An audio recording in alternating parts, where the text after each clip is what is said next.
Isang sanggol ang natagpuan ng dalawang matanda habang binabaybay nila ang daan pauwi sa kanilang bahay. Narinig nila ang iyak ng sanggol malapit sa ilog. Pagkakuha nila sa bata, nakita nilang kulay itim ang lahat ng katawan nito. Noong una ay natakot silang dalawa. Pero mas nanaig ang kanilang awa kaya naman kinuha nila ang bata at dinala sa kanilang bahay. Magmula noon ay inampunan nila ito at pinangalan ng Rohan. Noon pa man, alam na ng matandang lalaki na ang batang pinalaki nila ay isang aswang. Dahil ang matanda ay isa ring namang albularyo. Humanap ito ng mutya para ipagamit kay Rohan. Isang mutya na kokontrol sa sarili niya. Isang mutya na magiging dahilan kung bakit mas mananaig ang kanyang pagiging tao kaysa sa pagiging aswang. Nang malaman ni Rohan ang tungkol sa kanyang pagkatao, pipiliin niyang maging tagapagligtas ng buong Iloilo. Kakalabanin niya ang mga aswang na nagbabalak na alipinin ng mga tao. Magagawa namang talunin ni Rohan ang mga kapwa niya aswang. Ang kaso nga lang, ang pinaka magiging problema ay siya. Biglang mawawala ang mutya sa kanyang katawan. Hindi niya makokontrol ang kanyang sarili. Manggugulo rin siya sa buong probinsya. Kaya naman mapipilitang kalabanin ng matandang lalaki ang anak niyang itinuturing. Ano nga kaya ang mangyayari sa labanan ng mag-ama? Mananalo kaya ang matanda? O mas mananaig ang kapangyarihan at lakas ng isang gabunan at kalahating tao na si Rohan? Abangan ang ating kwento, ang isang lalaking may dugong aswang ngunit may puso ng isang tao. Ito na nga ba kasi ang sinasabi ko sa iyo, Samyo? Inabot na tayo ng ulan. Nakakainis ka talaga, oh. Hindi ka kasi nakikinig eh. Kung naniwala ka lang sana sa akin na uulan ngayong gabi, di sana'y umuwi na tayo ng maaga. Tapos, iniwan mo pa sa bahay natin yung payong. Pambihira ka naman, oh. Kanina pa ako basang-basa eh. Wala namang silbi ang dahon ng saging na ito. Kung yang iniingay-ingay mo, binibilisan mo na lang ang lakad mo, di sana, kanina pa tayo nakauwi. Ang dami mong daldal eh. Sino ba kasing hindi dadaldal? Palagi ka na lang kasing hindi nakikinig. Akala mo kasi alam mo na ang lahat. Ayaw mo pang maniwala na kaya kong mahulaan ang panahon. Oo na. May kakayahan ka na nga ganon. Wala naman tayong magagawa kasi nandito na tayo. Matigas nga kasi ang ulo mo. Kapag ako nagkasakit, kasalanan mo ito. Ang tigas ng ulo mo eh. Ilang beses ka bang inirin ng nanay mo noon? Ay nako, nakakainis ka talaga. Tumingin ka na lang kaya sa dinadaanan mo.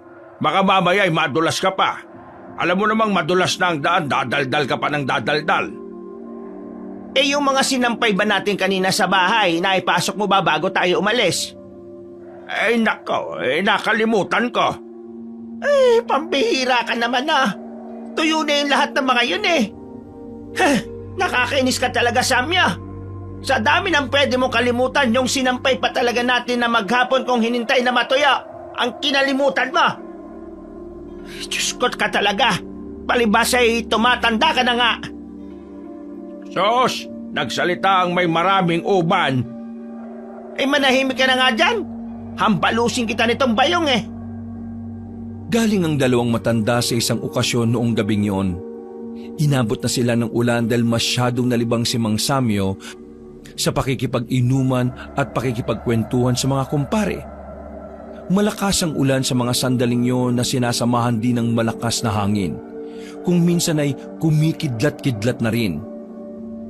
Wala namang pagpipiliin ng dalawang matanda kundi suungin ng ulan. Tanging dahon lang ng saging ang kanilang nagsisilbing payong. Nawala rin namang silbi dahil basang-basa na rin sila. Malayo-layo pa ang kanilang tatahakin. Minalas-malas pa dahil kapag maulan, walang gaanong tricycle na dumadaan. Umiiwas kasi ang mga driver na lumubog ang mga gulong nila sa lupa. Dahil doon, pinagpatuloy na lamang nila ang kanilang paglalakad hanggang sa may makita silang masisilungan. Isang waiting shed na tapyas na rin ng kalahating bubong. Ay nako, mabuti pa'y sumilong na lang muna tayo rito. Nilalamig na nga ako eh. Parang naninigas na ako sa ginaw. Ay, kasalanan mo talaga ito.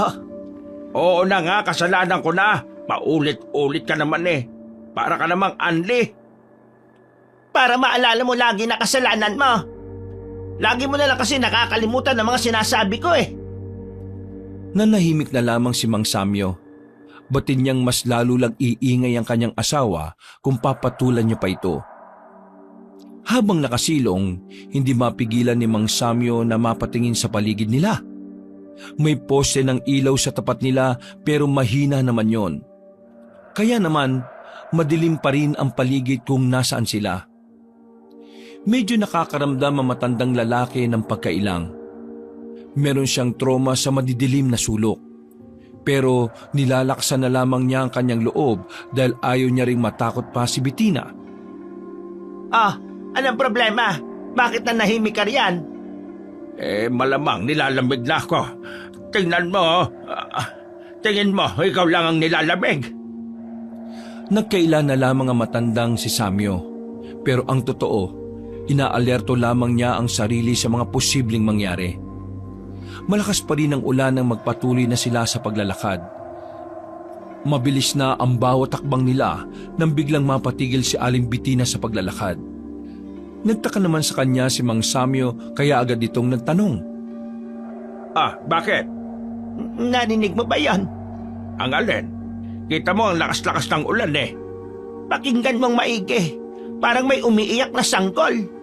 Umiiyak na sanggol? Ano bang nangyayari sa tenga mo? Sinubukan ni Mang Samyo na makinig. At katakataka naman na kahit sobrang lakas ng ulan, parang may sumisingit sa pandinig nila na iyak ng bata. Nanlalaki ang mata na matandang si Samyo nang makumpirma ang bagay na yon. Samyo, tingin mo. May sanggol na iniwan sa kung saan dito. Ano naman? Hayaan mo yon. Baka mamaya tayo pa ang masisi kapag may mangyari masama sa bata. Naririnig mo ba ang sarili mo? Hindi, malakas ang ulan eh. Naririnig mo ba yung sinasabi mo? May sanggol na umiiyak at tayo lang ang nakakarinig tapos iiwanan mo? Kung mapahamak ang bata o kaya'y mamatay sa sobrang ginaw, kasalanan natin yon kasi wala tayong ginawa. Kasalanan nyo ng mga magulang niya kasi itinapon siya. Napadaan lang tayo rito at wala tayong aral. Sumunod ka na kasi. Nakakaawa ang bata Kailangan natin siyang makuha. Wala nang nagawa pa ang matandang si Mang Samyo pagkatapos siyang batukan. Kahit ayaw na sana niyang puntahan yon ay sinunod na lamang niya si Bettina. Hindi naman sa under siya sa asawa niya. Madalas lang kasi na si Bettina ang tama sa kanilang dalawa. Madalas na ang matandang babae ang mas nag-iisip ng matino kaysa sa kanya. Pumasok sila sa kagubatan kung saan nila naririnig ang iyak ng sanggol. Nagtataka na si Mang Samyo dahil habang palayo sila ng palayo sa pinanggalingan nila, pahina naman ang pahina ang iyak ng sanggol. Palagay niya habang lumalapit sila, humihina rin ang kanilang naririnig. Masama na ang kutob ni Mang Samyo pero hindi na lang niya ito sinasabi. Hanggang sa marating na nga nila ang ilog. Sa puntong ito ay wala na silang naririnig na iyak. Tanging malakas na ulan at malakas na agos na lang ng ilog ang naghahari sa paligid. Wala namang sanggol Baka epekto lang yan ng kinain mong hipon kanina. Alam mo naman kasing allergic ka sa hipon, kumain ka pa talaga.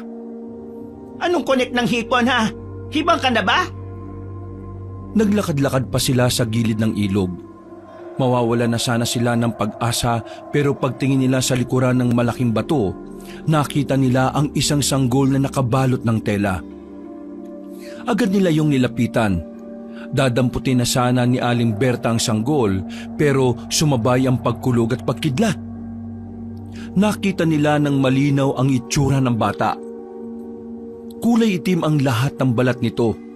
Bagay na nagdulot ng takot sa kanila kaya hindi na muna sila lumalapit. Samyo, anong klaseng bata yan? Diyan ka lang. Ako titingin. Diyan ka lang sabi. Sige na. Marahang lumapit si Mang Samyo sa sanggol. Pagsilip niya ulit sa bata, hindi na kulay itim ang buong katawan nito. Napaisip bigla si Mang Samyo kung namalikmata lang ba talaga silang mag-asawa. Bettina, halika, tingnan mo. Oh, di ba kanina'y kulay itim siya? Oo nga eh. Hindi ko alam kung ano nangyari. Baka namalikmata lang tayo.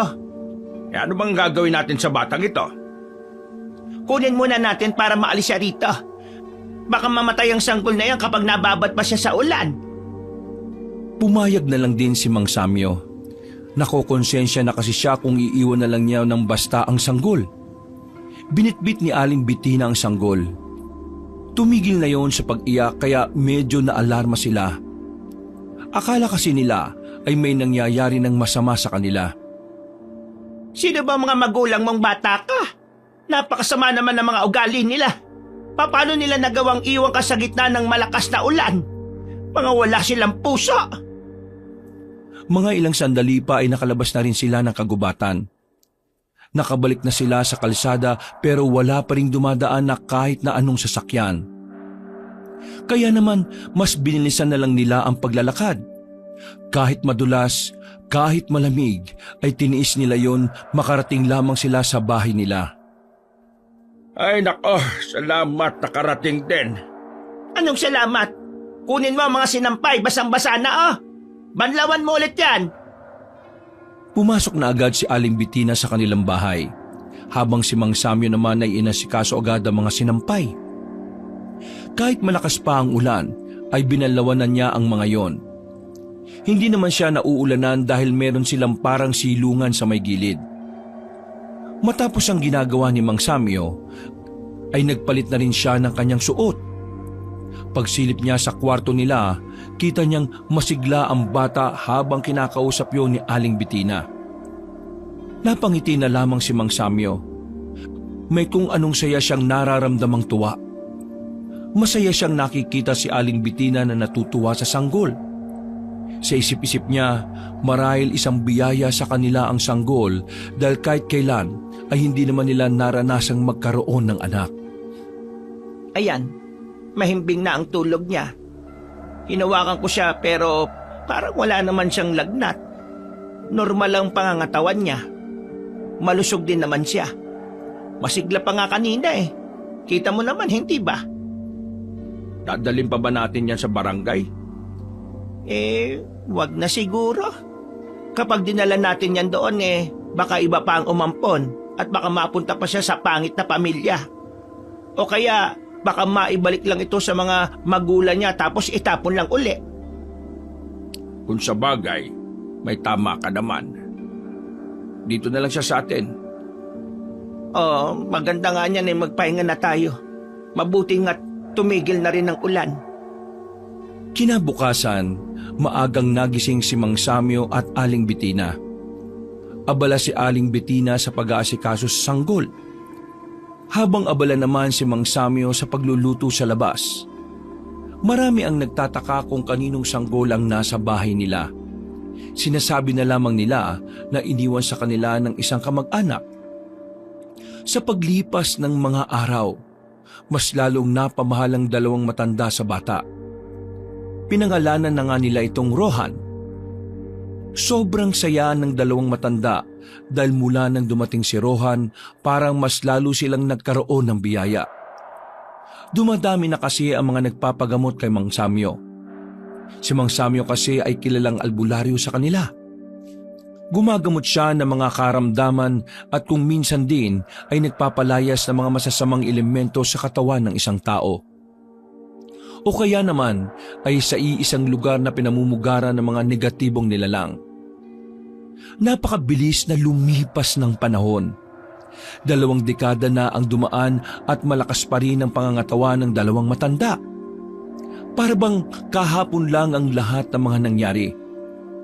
Ang pagiging maganda ng kanilang kalusugan at pakiramdam nila ay dahil yun kay Rohan.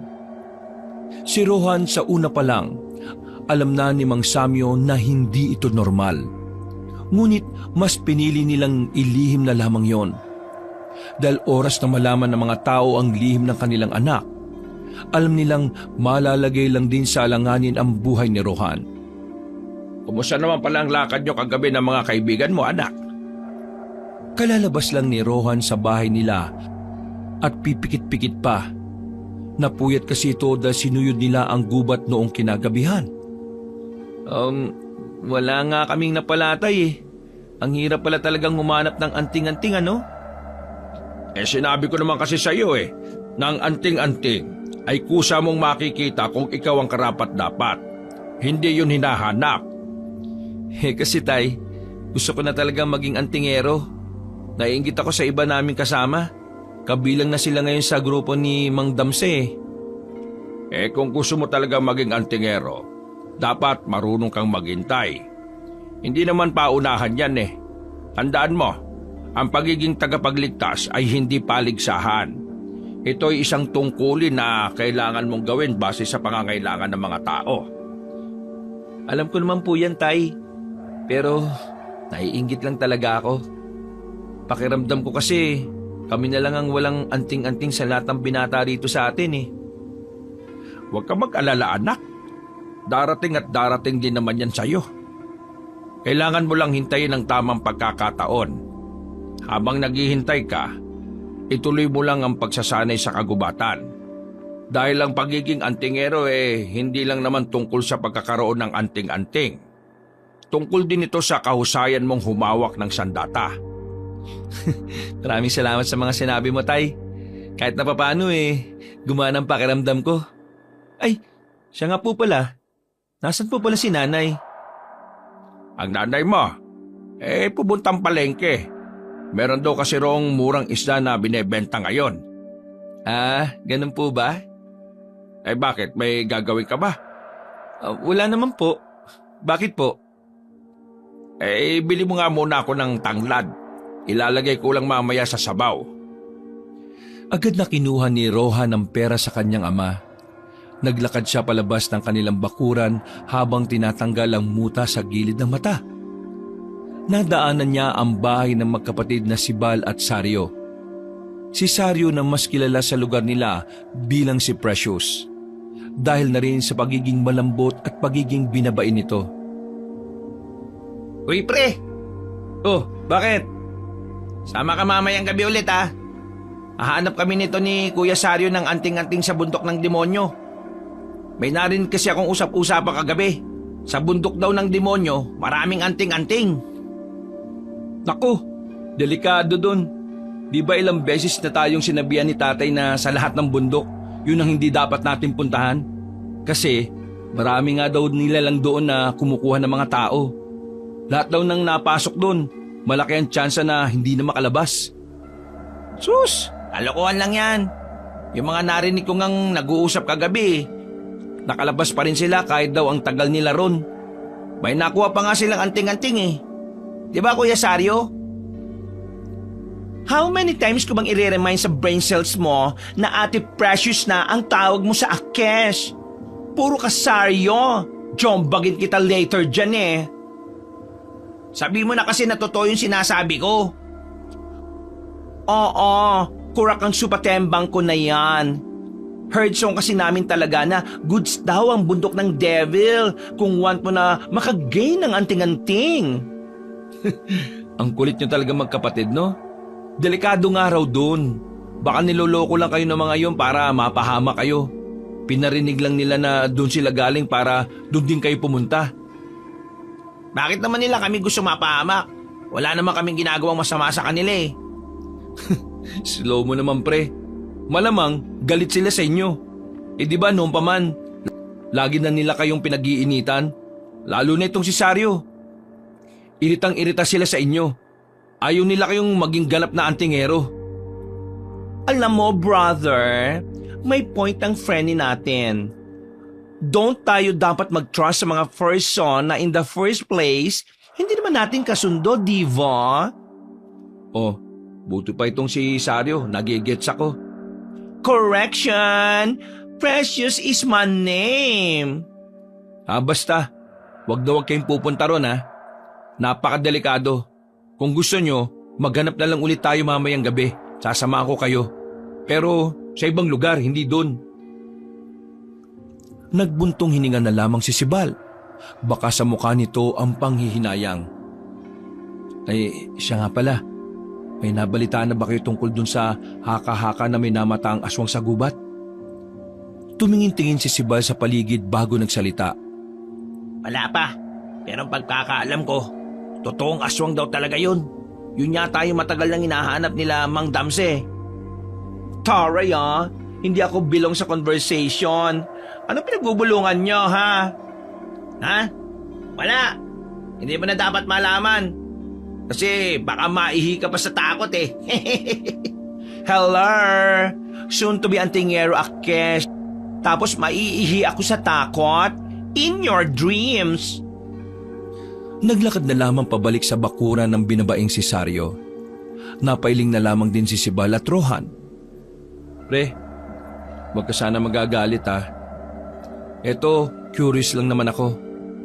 Karamihan sa mga katulad ni Sario, di ba pagpapaganda ang gustong gawin? Pero bakit siya gusto maging antingero? Hindi ko nga rin alam ang totoong dahilan yan eh. Basta nung matapos siyang magbakasyon ng 1 buwan sa kaibigan niya sa kabilang bundok, pagbalik niya, ganyan na siya. Interesado na siya sa pagiging antingero. Kahit nga sila nanay at tatay, nabigla rin eh. Hindi kaya may nangyari sa kuya mong yan, kaya siya nagkaganyan? Abay, ewan ko. Ayoko rin namang tanungin kasi hindi ko naman alam kung anong pinagdadaanan niyan eh. Baka ako, may masabi ako na hindi niya pala magugustuhan. Inakbayan ni Rohan ng lalaking si Sibal at saka pinuri. Yan ang gusto ko sa iyo eh. Mapagmahal kang kapatid. Sus, wag mo nga akong binobola. May utang ka pa sa akin dyan na 100 eh. Kambihira naman. 15 anyos pa lang tayo nun, pre. Anong edad na natin ngayon? Hindi mo pa rin makakalimutan yon? Hindi ako nakakalimot sa mga taong may utang sa akin, no? Kaya nga kita hindi sinisingil eh, para hindi kita makakalimutan. Sus, dami mo namang alam. Huwag ka mag-alala. Magbabayad din ako sa'yo paglipas ng maraming siglo. Tinapik na lamang ni Rohan sa balikat ng kaibigan niyang si Sibal at nagpatuloy na rin sila sa paglalakad. Tumungo sila sa palengke para bumili ng tanglad. Nakasalubong niya pa nga ang kanyang ina na si Aling Bettina. Rohan, saan ka pupunta? Inutusan po kasi ako ni tatay na bumili ng tanglad. Ay wag na, nakabili na ako. Sumabay ka na sa akin sa pag-uwi, tara na. At nang makapag-almusal ka na. Ang galing niyo talaga, Nay. Hindi pa sinasabi ni tatay ginawa niyo na kagad. Anong magaling? Kagabi ko pa sinasabi sa tatay mo na bumili ng tanglad. Wala pa rin hanggang ngayon, kaya ako na ang bumili. Pambira talaga si tatay Mas nagiging makakalimutin na talaga siya Ano pang aasahan mo, tumatanda na. Buti pa nga kayo, inay Hindi ka mukhang tumatanda. Sus, wag mo nga akong binobola-bola dyan. Nang makauwi, ay agad na inihanda ni Aling Bettina ang kanilang makakain. Masaya naman silang nag-almusal kahit na may kaunting pagtatalo na naman ng dalawang matanda. Pero sanay naman na si Rohan sa dalawa. Bata pa lang siya, palagi nang nagsasagutan. Pero hindi naman yun lumalala. Para kay Rohan, normal na lang sa mga magulang niya ang mga ganoong klase ng pagtatalo. Masaya naman si Rohan sa pamilyang kinagisnan niya. Kahit una pa lang, sinabi na sa kanya na mag-asawa na hindi sila ang tunay niyang magulang. Alam din niya ang kwento kung papaano siya inampon ni Mang Samyo at Aling Bettina. Pero kahit na ganon, minahal pa rin niya ang dalawang matanda na parang tunay niyang mga magulang. Gaya na lang din sa kung paano siya mahalin ng mga ito bilang tunay nilang anak. Mabilis na lumipas sa mga oras at sumapit na naman ang kinagabihan. Nagpaalam si Rohan sa mga magulang niya na aalis lang para humanap ulit ng anting-anting sa gubat. Pinayagan naman siya ng mga yon dahil suportado naman siya sa pagnanais niyang maging antingero. Ay nako, new challenge na naman ang peg ng mga person. Another disappointment. Oy, ang negative mo naman kuya. Magiging nega talaga Akes kasi ikaw, puro ka kuya. Look at me, oh. Look. Mukha ba akesmaton? Call me Ate Precious, ha? Uy, tumigil na nga kayong dalawa. Kaya siguro lumalayo sa atin ng mga anting-anting kasi ang iingay nyo eh. Lumalayo? Bakit? Naglalakad ba yung mga anting-anting? Imbento ka rin, pre, ah. Baliw, hindi imbento yun. Si tatay talaga nagsabi sa akin nun. Ang mga anting-anting ay para mga tao rin daw. Kapag ayaw nila sa tao, lalayo daw sila. Legit ang information kapag galing kay Mang Samyo. Kaya trust the albularyo son. Kaya manahimik na nga kayo, pwede. Kailangan natin mag-focus. Malay nyo, ito na yung tamang pagkakataon para sa atin, di ba? Tumigil sila sa paglalakad nang maramdaman nilang may ibang naroroon bukod sa kanila. Maraan silang umupo sa likuran ng puno. Pagsilip nila, nakita ang grupo ng kalalakihan na may mga dalapang lampara. Kagaya nila, ang mga yon ay naghahanap din ng anting-anting. Laganap kasi ang pagpaparami ng mga antingero sa kanilang lugar. Dahil na rin yun sa posibilidad na muling magbalik ang mga aswang. Kung babagal-bagal tayo, nako, mauunahan tayo ng mga yan. Why pa tayo nag-hide and seek ditay? Hindi ka ba nag-iisip? Kapag nakita nila tayo, paalisin nila tayo rito. Wala tayong magagawa kasi mas marami sila. Oo, tama na. Baka marinig pa nila tayo eh.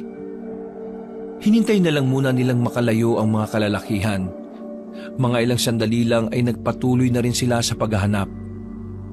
Malaki ang kagubatan kaya kampante naman silang hindi na nila makakatagpo ang grupong yun. Sa halos 3 oras na nilang gumagala sa gubat ay meron na rin silang nakitang kumikinang na bagay sa bukal ng tubig na nasa tabi ng puno. Ayun, tingnan nyo. Anting-anting yun. Oo, sandali. Bago tayo lumapit, ganito ang gagawin natin ha. Isa-isa tayo. Kapag ang anting-anting ay biglang nawala ang kinang, kahit hindi pa nahawakan, ibig sabihin nun hindi para sa kanya. Kaya sige, ako na mauna. Diyan lang kayo ha. Pumayag naman ang dalawa niyang kaibigan. Maraang naglakad si Rohan palapit sa tubig. Pero sa kasamaang palad, biglang nawala ang kinang. Nakaramdam ng lungkot ang binata. Ibig sabihin lang kasi noon ay hindi yun para sa kanya.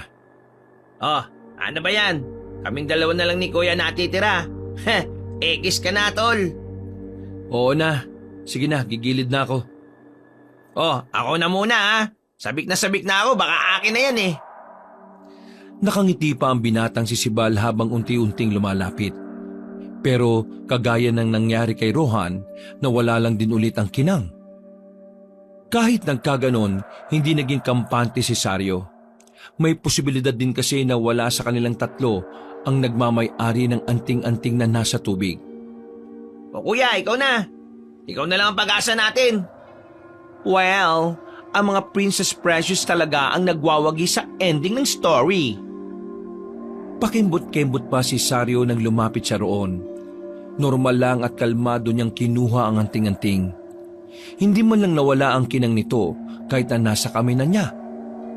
Manghang-mangha naman ang dalawa. Masaya sila para kay Sario. Wow! Congrats, Sario! Meron ka na rin sa wakas. Siguradong matutuwa sila nanay at tatay nito. Ang galing mo talaga, kuya.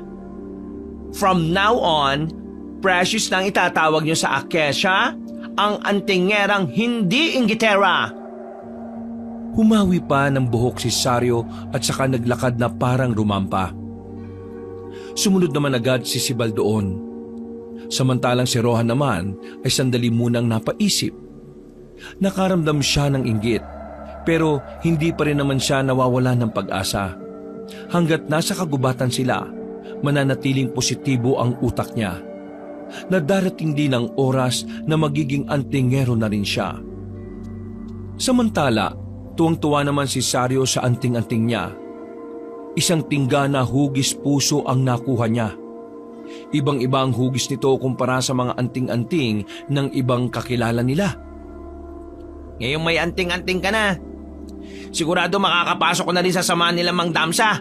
Ayos! Makaka-join force ba ako there? Baklo siya ko?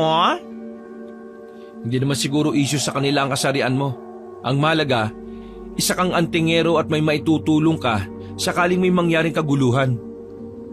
Nagmamadali silang naglakad. Palayo na sila ng palayo.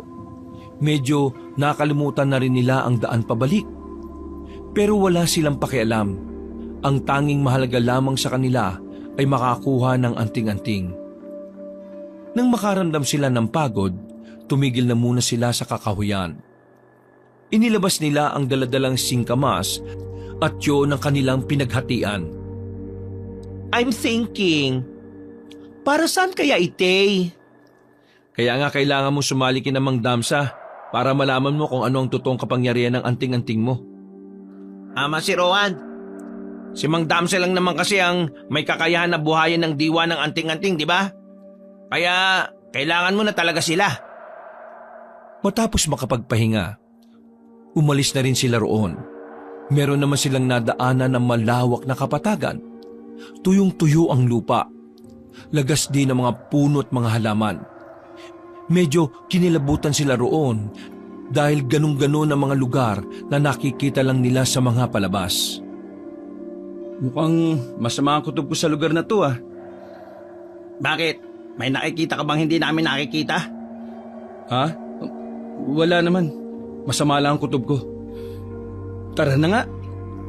Parang timang. Kala ko naman kung ano eh. Sa kanilang pagpapatuloy, napalingon si Rowan sa kabilang banda nang makita niyang tila may kumikinang-kinang doon.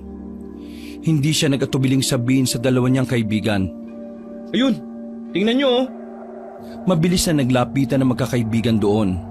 At doon ay nakita nga nila ang hugis at sulok naman na tanso. Kumikinang-kinang ito na parang isang ginto. Oh, ako na muna uli ah.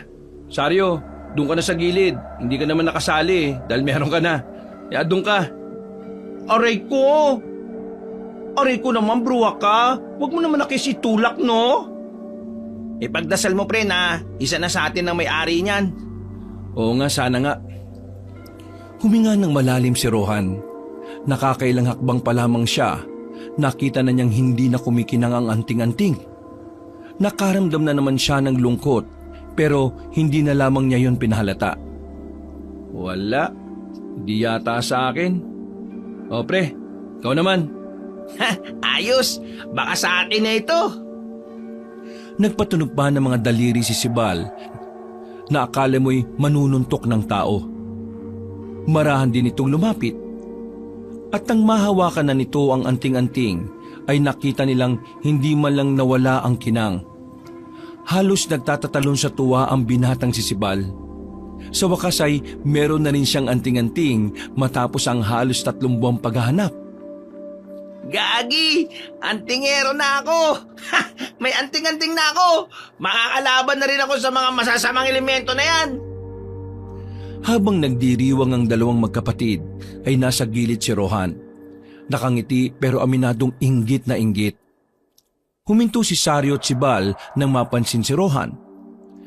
Lumapit yon sa kanya at inakbayan siya. Huwag ka mag-alala, pre. Darating din ang sayo. Baka nakakalimutan mo ang kwento-kwento na sa kagubatan dito sa atin, marami nagkalat na anting-anting dahil sa mga antingerong namatay nun. Dito na nila iniwan yung mga anting-anting nila. Kura ka dyan, supatembong ko. Don't lose hope, Frenny. Malapit ang sayo. Just wait and learn. Tara, maghanap pa tayo.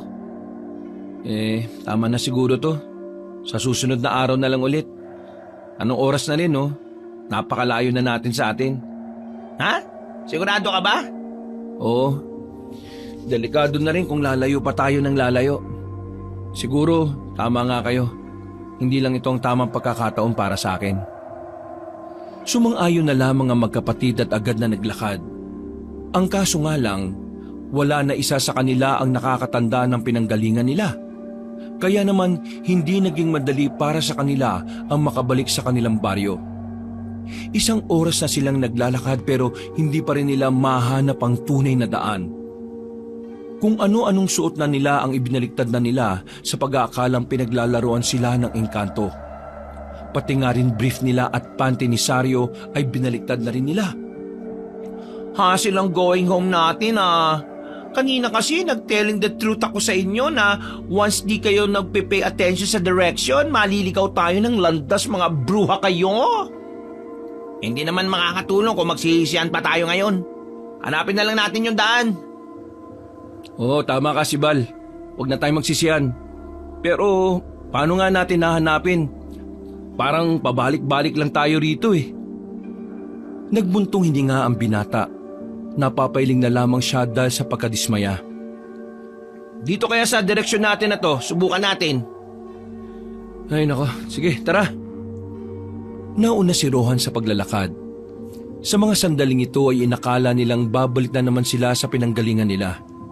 Pero nakahinga sila ng maluwag nang mapansing iba na ang kanilang dinadaanan. Buong akala nila ay makakauwi na sila. Pero ang daan pala na yon ay papunta pala sa bundok na ipinagbabawal sa kanila. At ito ay ang tinatawag na bundok ng demonyo. Pinaniniwalaan sa bundok na ito ay maraming mga hiker at mga ngaso ang hindi na nakalabas ng buhay. Di umano ay may mga mababangis kasing nilalang dito. Kabilang na nga rito ay ang mga aswang. Teka sandali. Oh, why? Takte mga pre. Nasa paanan na tayo ng bundok ng demonyo. Gagi! Oo nga no! Oh my God! What to do na ba? Sabi nila daming bad entity sa mountain na yan eh. Oo, kumalma na muna kayo. Pre, nagtitindigan ng balahibo ko eh oh. Me too. Tingnan mo oh. Standing ovation ng mga tiny hair ko. Teka, narinig niyo ba yon? Isang malakas na angil ang nagmumula sa kanilang likuran, dahilan para mas lalo silang mataranta. Hinila agad ni Rohan ng dalawa para makapagtago, pero huli na ang lahat. Aswang! Takbo! Nakita na lang nila ang isang aswang na parang bumangon pa sa hukay. Nakakatakot ang inilalabas nitong tunog. Kahit na may kadiliman sa kinalalagyan nila, naaaninag ni Rohan ang nakakatakot din itong anyo. Ramdam niya ang pagiging mabangis ng aswang. Mauna na kayo! Bilisan nyo! Iiwan ka namin? Sira ba ulo mo? Tama! We have anting-anting, kaya no? Hindi nyo pwedeng gamitin ang anting-anting nyo hanggat hindi pa ninyo nabubuhay ang diwa niyan. Sige na, takbo na! Kaya mo ba yan? Baka mamaya, bukas kumakain na kami ng biskwit sa lamay mo ha? Daming daldal! Sige na, alis na! Marunong ako! Albularyo ang tatay ko, baka nakakalimutan nyo! Kaya takbo na, bilis! Wala nang nagawa pa ang magkapatid. Sinunod na lamang nila ang utos ng kanilang kaibigan. Samantala, mag-isa namang hinarap ni Rohan ang aswang na yon, na sa pagkakaalam niya, ang malanhig ang tawag doon. Sige, lumapit ka! Kundi yari ka sa akin! Medyo malakas ang loob ni Rohan kahit wala siyang anting-anting. Tinuruan naman din kasi siya ni Mang Samyo na makipaglaban kahit na walang sandatang hawak. Mga ilang sandali lang, biglang gumapang ito palapit sa kanya. Sa hindi mapaliwanag na dahilan, tila lumakas ang kanyang pandinig at pakiramdam. Kaya naman agad niyang naiwasan ang ginawang pag-atake ng kalaban niya. Nagtataka man ay hindi na lamang niya yon pinansin pa. Pinagtuunan niya ang kanyang kalaban. At nang muli itong umatake, nagawa na ni Rohan na masuntok ito sa sikmura. Sa lakas ng pagkakasuntok niya, napabagal niya ang aswang. Ang mga sumunod na sandali ay mas lalo na siyang nagtaka sa sarili niyang kakayahan. Sinakal niya ang aswang at saka itinaas sa ere. Maigpit ang pagkakasakal niya. Makalipas lang ang halos 2 minuto, tuluyan nang nalagutan ng hininga ang aswang. Nagtataka siya sa kanyang sarili. Napapatingin siya sa sariling kamay. Hindi niya inakala na kakayahan niyang gawin yon sa isang mabangis na aswang. Matapos ang pangyayaring yon, tumungo na rin siya sa kinaroroonan ng dalawa. Maswerte namang nakita niya pa ang mga yon kahit nasa paanan na sila ng bundok. Ayos ka lang ba pre? Hindi ka ba nasaktan? Kailangan na nating umalis dito. Ano, natalo mo ba yung aswang? Hindi, natakasan ko lang siya. Hindi na niya sinabi ang totoo. Natatakot kasi siya na baka magtaka ang magkapatid sa kakayahan niya. Nababahala siya na baka dahil doon malaman ng dalawa ang tunay niyang katauhan. Dito tayo dumaan. Baka may daan dito, dali! Hindi na sila nagsayang ng oras. Tinakbo na nila ang nakita nilang parang iskinita. Mga ilang sandali lang ay nakalayo na rin sila sa paanan ng bundok ng demonyo. Hingal na hingal ang magkakaibigan habang nagpapahinga sa kakahuyan. Buong akala nila ay matutuluyan na talaga sila. Anong gagawin natin? Ipapaalam ba natin sa iba na meron tayong nakitang aswang? Huwag na muna. Baka maparusahan din tayo dahil nakarating tayo sa paanan ng bundok ng demonyo. Mayayari din ako kay tatay. What if biglang mag-adventure ng aswangit? Tapos mapatpad siya sa ating baryo? Huwag kayong mag-alala. Hindi mangyayari. Paano mo naman nasabi yan? Malakas ang kutob ko na hindi na siya makakarating sa atin. Pambira! Kutob na naman! Tara na, umalis na tayo. Mag-aalauna na oh. Nakauwi naman sila ng matiwasay nung gabing yon. Pagdating sa baryo, nagiwahiwalay na lang din sila ng landas. Dumiretso na lamang si Rowan sa kanila, pero dismayado dahil wala pa rin siyang nahahanap na anting-anting para sa kanya. Pagpasok niya ng malawak nilang bakuran, nakita niya si Mang Samyo na gising pa rin. Nakaupo sa gilid, sa may maliit na kubo-kubo nilang tambayan. May hawak-hawak na kape. O tay, bakit gising ka pa? Hinihintay kita, nak. Oh, bakit parang hindi ka naman yata masaya? Wala naman po kasi ako napala eh. Si Sibal at Saryo, may mga nakita na silang anting-anting. Bukas nga isasamahan ko sila na pumunta kina Mang Damsa para sumali sa samahan. Ayos lang yan. Baka hindi lang talaga para sa iyong gabing ito, anak. Tandaan mo, ang pagiging antingero ay hindi lang naman tungkol sa anting-anting. Tulad din naman yan sa kalakasan mo bilang tao. At kahit na wala kang anting-anting, alam kong mas malakas ka sa kanila. Total, nabanggit niyo na rin po yung tungkol sa lakas. May itatanong po sana ako sa inyo, Itay Tungkol naman saan? Inilapag na muna ni Mang Samyo ang tasa sa lamesa at saka umayos ito ng pagkakaupo. Tungkol po ito sa tunay kong katauhan. Bakit? Ano ba nangyari? Tay, yung sinasabi po ninyong pinalunok niyo sa akin nung bata pa ako, para saan ba talaga yun? Sinabi ko na sa iyo noon, anak. Para yun mapigilan mo ang sariling katawan mo at tuluyang magpalit ng anyo bilang aswang. Dahil din sa bagay na yon, tinatago niya ang amoy at presensya mo bilang aswang. Kumbaga, ang bagay na yon ang dahilan kung bakit hanggang ngayon namumuhay ka bilang tao. Siya ang tagakubli ng sikreto mo. Kapag nawala yun sa katawan mo, mawawala ka rin sa sarili mo at magiging isang ganap na aswang ka na. Kailangang hindi yung matanggal, anak. Dahil hindi ka basta aswang lang. Isa kang gabunan. Napalunok na lamang ng laway ang binata. Tanggap naman niya ang kanyang pagkatao. Tanggap naman niya na isa siyang aswang at isang gabunan. Pero nalilito pa rin talaga siya. Hindi niya pa rin maintindihan kung bakit may mga kakaiba siyang kakayahan na natutuklasan. Gayong ang katawan naman niya ay nananatiling isang tao. Pero kahit na isa ka ngayong tao, nasa loob mo pa rin ang pagiging aswang. Kaya darating at darating ang araw na ang mga kakayahan ng isang aswang ay mararamdaman mo rin. Kakayahan po ng isang aswang? Gaya na lang po ng alin? Gaya na lang ng pagiging malakas. Kakaiba ang bilis at talas ng pakiramdam. Kapag naramdaman mo na yon sa katawan mo, mas malakas ka pa sa pangkaraniwang tao na may anting-anting. Ibig sabihin, kahit na nakaanyong tao ako, magiging hindi rin ako pangkaraniwan dahil sa mga kakayahan ng aswang na lihim kong taglay? Oo. Hindi naman kasi binura ng bagay na yon ang kakayahan ng isang aswang. Pinipigilan lang niya na lamunin ng dugo ng aswang ang buong katauhan mo. Ano ba talaga yung bagay na yun, tatay? Bakit ang tagal na pero hindi mo pa rin sinasabi sa akin? Kapag sinabi ko sa iyo, baka kalimutan mo na ang pangarap mong maging isang antingero.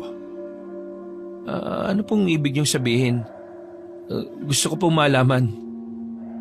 Nagbuntong hininga ang matanda. Hinawakan niya si Rohan sa balikat at ngumiti saglit. Ipangako mo muna sa akin na mananatiling pangarap mo pa rin ang pagiging antingero. Opo naman, tay. Pangako po. Ang bagay na ipinalunok ko sa iyo noon ay isang patay na anting-anting. Mabubuhay lamang ang anting-anting na iyong kapag nailabas sa katawan mo. Ibig sabihin, bata ka pa lang, may taglay ka ng anting-anting. Pero ang anting-anting na yon ay hindi para sa labanan, kundi para protektahan ang katauhan at katawan mo. Kung ganun, bakit nyo naman po naisip na baka kalimutan ko ang pangarap ko maging antingero kung meron naman po talaga akong anting-anting sa katawan? Dahil ang anting-anting na nasa kalooban mo ay isa sa pinakamalakas na anting-anting. Noong bata ka pa, tinangka mong kunin ang anting-anting sa loob ng katawan mo. Yun ay dahil gusto mong maging malakas na antingero. Mula noon, natakot na kaming sabihin sa iyo kung ano ang bagay na andyan sa loob mo. Dahil kapag sinabi namin sa iyo, baka maulit lang ang kinatatakutan namin. Isa pa, mas magiging walang saysay ang buhay mo kung hindi mo mararanasan ang ginagawa ng ibang binata na maghanap ng anting-anting. Pero bakit wala akong maalala sa ginawa ko nung bata ako, tay? Yun din ang hindi ko alam eh. Basta, hindi na lang din namin ipinaalala sa iyo noon para wala nang maging problema. Sa mga sinabi ng kanyang ama, tila mas lalo siyang naging interesado sa sarili niya. Napagtanto niya na pwede rin pala siyang maging tagapagligtas kahit na hindi siya umaasa sa anting-anting. Pero ganun pa man, hindi pa rin niya inalis ang posibilidad na magkakaroon siya ng isa pang anting-anting. Kinabukasan, pinunta na siya ng magkapatid. Sakto naman na nakapaganda-handa na rin siya ng mga sandaling yon. Nakasukbit na rin sa tagiliran niya ang pamanang itak ng kanyang ama. Ganun rin naman si Sibal at Saryo. Mang Samyo, Aling Bitina, isama po namin ulit si Rohan ha. Susubukan po namin makapasok sa samahan ni Mang Damsa. Ay siya, sige. Galingan nyo ha. Dapat makasama na kayo roon. Shunes Mudra, gora na sa society ni Damsa, bebe. Baka bebe to. Mas matanda pa sa tatay niyo yun, no? Joke lang naman. To talaga, oh. O siya, sige. Lumakad na kayo. Baka mahuli pa kayo. Stricto pa naman ang taong yon. O sige po, tay. Nay, lalakad na po kami. Maraming salamat po ulit sa almusal, ha? Nung mga sandaling yon, magkahalong kaba at pagkasabik ang nararamdaman ni Rohan. Kinakabahan siya dahil baka hindi siya tanggapin dahil nga sa wala siyang anting-anting na maipapakita. Nasasabik siya dahil naman sa ideyang baka yun na rin ang simula ng kanyang kapalaran bilang isang antingero. Ano kaya mangyayari ngayon? Tingin ko, hindi na magdadalawang isip yung matandang yun na tanggapin tayo. Kinakabahan nga ako eh. Kasi baka hindi ako makasama. Wala naman kasi akong anting-anting eh. Eh di ba magaling ka namang humawak ng sandata? Sapat na siguro yung para tanggapin ka nila. Ngumiti na lamang ng pilit ang lalaki. Pilit na lamang niyang ginagawang positibo ang kanyang pananaw. Dahil alam naman niyang wala rin namang magiging mabuting dulot ang pag-iisip niya ng kung ano-ano. Ilang sandali lang ang nakalipas ay nakarating na rin sila sa tinatawag na kuta ng mga manunugis. Isa itong malawak na bakuran at may mga bahay rin sa loob. Sa bungad pa lang, nakita nila agad ang mga kapwa nila binata na gusto ring maging ganap na manunugis. Pumasok sila sa loob. Maya-maya lamang ay sumampa na sa maliit na entablado ang matandang si Damsa. Maangas ang tinig nito kaya lahat ay napatuon ng atensyon sa kanya. Lahat ng mga ganap na antingero, sa kanan. Lahat ng mga gusto palang maging antingero, sa kaliwa. Mabilis na nahati sa dalawang hanay ang mga naroroon. Pagkatapos bumaba na sa entablado matandang si Damsa. Lumapit ito sa hanay ng mga nagnanais pa lang na mapabilang sa kanilang samahan. Tumigil ang matanda sa harapan nila Rohan. Napansin kasi ni Damsa ang binabaeng si Saryo. Sigurado ka bang gusto mo maging antingero? Napangiti si Saryo at masayang umarap sa pinuno ng mga antingero. Kurak! Want na want ko maging one of your mga person. So true lang. Meron na akis anting-anting. Teo. Inilabas ni Saryo ang tingga na hugis puso at inilehad yon sa matandang antingero. Buong akala nila ay matutuwa si Damsa. Pero kabaliktaran sa inaasahan nila ang nangyari. Tingin mo ba tatanggapin kita kahit na may anting-anting ka na? Oh, why not, Papsi? Bakit naman hindi? Mga barakong lalaki lang ang pwedeng maging antingero. Hindi ako tumatanggap ng mga katulad mo dahil ayaw ko ng malambot sa grupo ko. Kaya kung ako sa'yo, umuwi ka na. Hindi ka makakapasok sa samahan na binuo ko. Sa sinabing yun ni Damsa ay nakaramdam agad ng pagkapahiya si Saryo. Nawala ang ngiti nito. Napalitan niyo ng kalungkutan. Nangingilid na rin ang luha nito na parang anumang oras ay tutulo na rin. Sandali lang po. Hindi naman po yata tamang babase kayo sa kasarian ng isang tao. Bakit hindi po pwede si Saryo? Kahit na malambot siya, hindi naman ibig sabihin nun mahina siya. Matalinong tao si Saryo. At isa pa, kaya hindi nyo pwedeng pagbasehan ang pagiging malambot niya. Kasi kung lambot lang ang usapan, di hamak na mas matigas naman siya sa mga tunay na babae na nandito. Kung lakas lang ang pag-uusapan, meron si kuya nun. Kaya niyang maging babae. Kaya rin niyang maging lalaki. Di ba mas maganda yon? Dalawang kakayahan niya. Bakit niyo siya hindi tatanggapin? May iba nga rito na barakong lalaki pero ang tatanga, ang lalampa, at mga walang talino. Para mga walang laman ng utak. Pero yun, tinanggap niyo. Tumawa ng mahina matandang si Damsa, pero agad din namang sumeryoso ang mukha nito. Hindi niyo ba naiintindihan ang gusto kong sabihin? Ayaw ko ng bakla sa samahan na binuo ko dahil kinahihiya ko mga katulad niya. Ayaw kong madungisan ng angas ng samahan namin. Kung hindi niyo pa rin naiintindihan, uulitin ko lang. Hindi tama ang sistema ninyo. Hindi naman nakakadungi sa imahe ng samahan kung magkakaroon kayo ng miyembrong gaya niya. Paano pala kung mas magaling pa si Saryo kaysa dyan sa iba tapos hindi mo tinanggap? Kasi nag-aalala ka sa imahe ng samahan nyo? Ano bang mas mahalaga sa'yo, Mang Damsa? Ang imahe ng samahan nyo o ang kalidad ng mga kasapi ninyo? Ikaw, bakit ka nandito? Gusto ko sana maging isa sa inyo. Pero gusto ko rin sanang patas sa pagsusuri sa mga gustong mapabilang. Nasaan ang anting-anting mo? Wala akong nararamdaman sa iyo Wala akong anting-anting, pero marunong akong humawak ng sandata. Kahit na hindi ako umasa sa anting-anting, kayang-kaya ko makipagsabayan sa labanan. Alam mo ba kung bakit kami tinawag na antingero? Kasi nga, may anting-anting kami. Mula sa salitang anting-anting ang salitang antingero. Kaya paano ka sasali sa isang lugar na unang-una sa lahat, hindi mo naman tinataglay ang unang hinihingi ng lugar na yon o ng samahan na yon? Hindi nakapagsalita si Rohan. Napagtanto niya kasing may punto rin naman talaga ang matanda. Ikaw, nararamdaman kong may anting-anting ka. Sa inyong tatlo, ikaw lang ang may karapatang makasali. Kung ganito palang sistema nyo, bahala kayo sa buhay nyo. Hindi na ako sasali sa inyo. Manigas kayo. Hindi ka rin naman kawalan sa amin Mas lalong-lalo na itong isa na walang anting-anting. At ito namang kapatid mong mas malambot pa sa saging ng inuya. Nagtawanan ng mga taong naroon. Mas lalong nahiya si Saryo.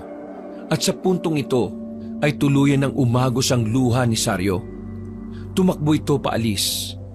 Muntikang pang madapa dahil sa taas ng takong na suot. Samantala, agad na dumaloy ang galit at puot ni Sibal. Hindi niya kaya na makitang pinapahiya ang kanyang kuya ng ganon. Kaya naman, hindi na rin siya nakapagpigil pa. Bigla nitong hinugot ang hawak nitong itak at itinutok sa leeg ni Damsa. Gulat na gulat ang mga naroroon. Maging ang mga opisyal ng samahan na nakakita ay nabahala rin. Lalapitan sana sila ng mga opisyal pero pinatigil lang yon ni Damsa. Pre, ibaba mo yan. Hindi yan nasagot para magkaintindihan kayo. Mang Damsa, wala kang karapatan na insultuin ang kuya ko. Dahil wala kang alam kung anong pinagdaraanan niya sa buhay. Hindi mo siya kilala. Sa susunod na saktan mo ulit ang damdamin niya, hindi na ako magdadalawang isip na ihiwalay ang ulo mo sa leeg mo. Hindi mo ako kilala. Pinuno ka lang ng antingero. Pero kapatid akong kayang pumatay kapag kinakanti ang kuya ko. Inalis ni Sibal ang itak nito at umalis na rin na parang wala lang nangyari. Bago naman lisanin ni Rohan ang lugar na iyon, ay nag-iwan pa ito ng kataga kay Damsa. Mang Damsa, mahusay kayong antingero. Pero sana, marunong din kayong magpakatao. Mag-iingat kayo sa mga taong mababait dahil sila yung mga demonyo kapag nagalit. Walang nasabi si Mang Damsa. Gulat na gulat din ito sa nangyari. Hindi nito inakala na magiging agresibo si Sibal. Makakasama na ang tatlo sa bakuran nila Rohan. Iyak ng iyak si Sario habang nakayakap kay Aling Bettina. Sinong nagsabi sa kanya na may karapatan siyang yurakan ng pagkatao nitong si Precious? Sandaling tumigil si Sario sa pag-iyak at nagsalita. Ay, bongga. Knows ni Mudra ang favorite kong name. At muli na namang itong humagulgol. Hindi ko inakala na ganon si Damsa. Pambihira. Di bale, kung ayaw niya kayong tanggapin, ako na lang ang bahala sa inyo. Ano pong ibig niyong sabihin, Tay? Nakakalimutan mo na bang isa kong albularyo? Hindi ko pa ba nasasabi sa inyo na kaya ko rin buhayin ang diwa ng isang anting-anting? Sa sinabing yun ni Mang Samyo, ay tila nagkaroon ng ningning ang mga mata ng magkapatid. Tila nagkaroon sila ng pag-asa. Talaga po? Ay, bongga si Pudra, may pasabog! Sibal, Sario, mamayang gabi ay ibigay niyo sa akin ang inyong anting-anting. Gagawin ko makakaya ko para mapakinabangan yung anting-anting na yan. At kapag gumana na ito, magiging ganap na kayong antingero nang hindi na kailangan pa ng tulong ni Damsa. Ayos pala, Tay eh. Kayong tatlo na lamang ang magiging magkakagrupo. At ikaw, Rohan, ikaw ang magiging pinuno sa inyong tatlo. Po? Bakit po ako? Sangayon ako na ikaw ang pinuno, pre. Mas ikaw ang may pinakamalawak na kaisipan sa atin eh. Kurak! Kung yan ang gusto nyo, di sige. Kahit na hindi naging maganda ang umaga nila, napawi naman yun dahil sa naging plano nila para sa sarili nila. Kinagabihan, nagtungo sila sa isang gubat. Doon daw kasi mas madaling buhayin ang diwa ng mga anting-anting. Kailangan daw na konektado ito sa kalikasan. Habang sinasagawa ni Mang Samyo ang orasyon, dumistansya ang tatlo para mas makatuon ng maayos ang atensyon nito. Sigurado ka ba na ayos lang ang tatay mo? Bakit parang nahihirapan siyang huminga? Ang sabi niya sa akin kanina, normal lang daw na magkaganon siya. Kaya wag tayong mag-alala. Nako, wish ko lang na maging safe ang pudra mo. After nyan, imamanicure ko talaga siya. Basta magtiwala lang tayo kay tatay. Halos isang oras din silang naghintay roon. Mga ilang sandali lang, nakita na lang nilang nakahiga na si Mang Samyo. Natataranta silang lumapit doon at dali-daling inalalaya na matanda para makaupo uli. Tatay, ayos lang po ba kayo? Ay, ayos na. Ayos na mga anting-anting. Kayo po ba ayos lang? Oo, ayos lang ako. Kailangan ko lang magpahinga. Sige na, kunin nyo na ang mga anting-anting nyo. Dali! Sinunod ng magkapatid ang utos ng matanda. Paghawak nila sa kani-kanilang anting-anting, para bang nakaramdam sila ng mahinang kuryente na dumaloy sa kanilang buong katawan. Naramdaman ko na. Ay, grabe, winner! Pero biglang nawala ang ngiti nila nang biglang makarinig sila ng malalakas na angil na nagmumula sa buong kagubatan. Hindi pwede magkamali si Rohan. Alam niya ang mga presensyang yon kahit na isang beses pa lamang siyang may nakaharap na aswang. Iwan nyo na lang ako rito. Kailangan nyo silang harapin bago pa sila makalapit sa baryo. Ipapano ka, Tay? Huwag nyo ako intindihin. Kailangan ko lang magpahinga. Mas malaga ang buhay ng mga tao sa baryo. Sibal, Saryo, handa na ba kayo? Kaloka. Walang rest sa stress ang beauty ni Akesh. Pero sige, gora lang. Andang-anda na ako. Pakiramdam ko, kayang-kaya ko na. Dinukot na nila ang kani-kanilang itak. Tumakbo sila nang hindi naman kalayuan kay Mang Samyo. Nagtago na muna sila sa gilid ng mga puno para abangan ng mga aswang. At ilang sandali nga lang, lumitaw na rin ang mga yon. Mga pangkaraniwang tik-tik lamang pero hindi pa rin sila nagpakampante. Ayan na! Nauna nang lumabas si Rohan. Dali-dali niyang nilapitan ng mga aswang na walang ano-ano ay agad niyang tinamaan ng dalawang nasa harapan.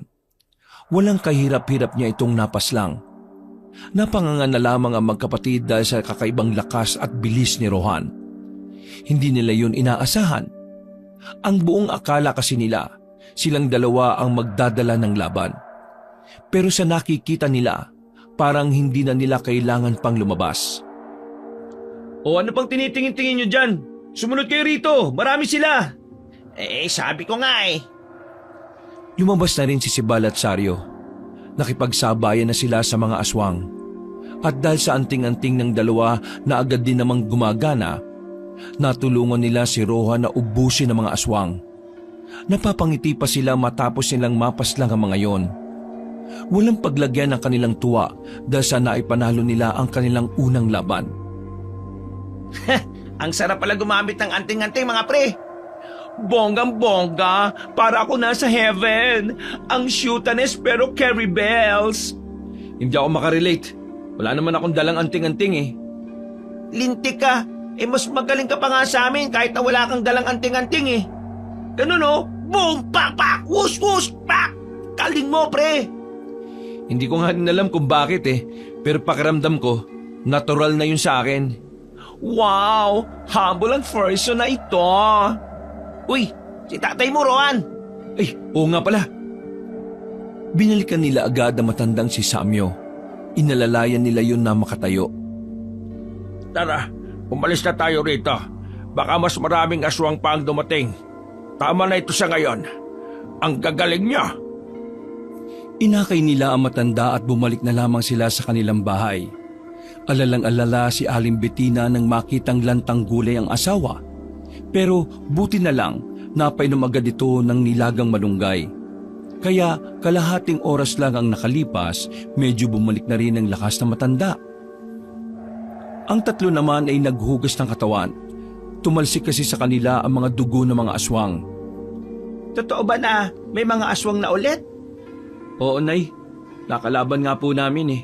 Pero wag po kayo mag-alala. Natalo po namin sila.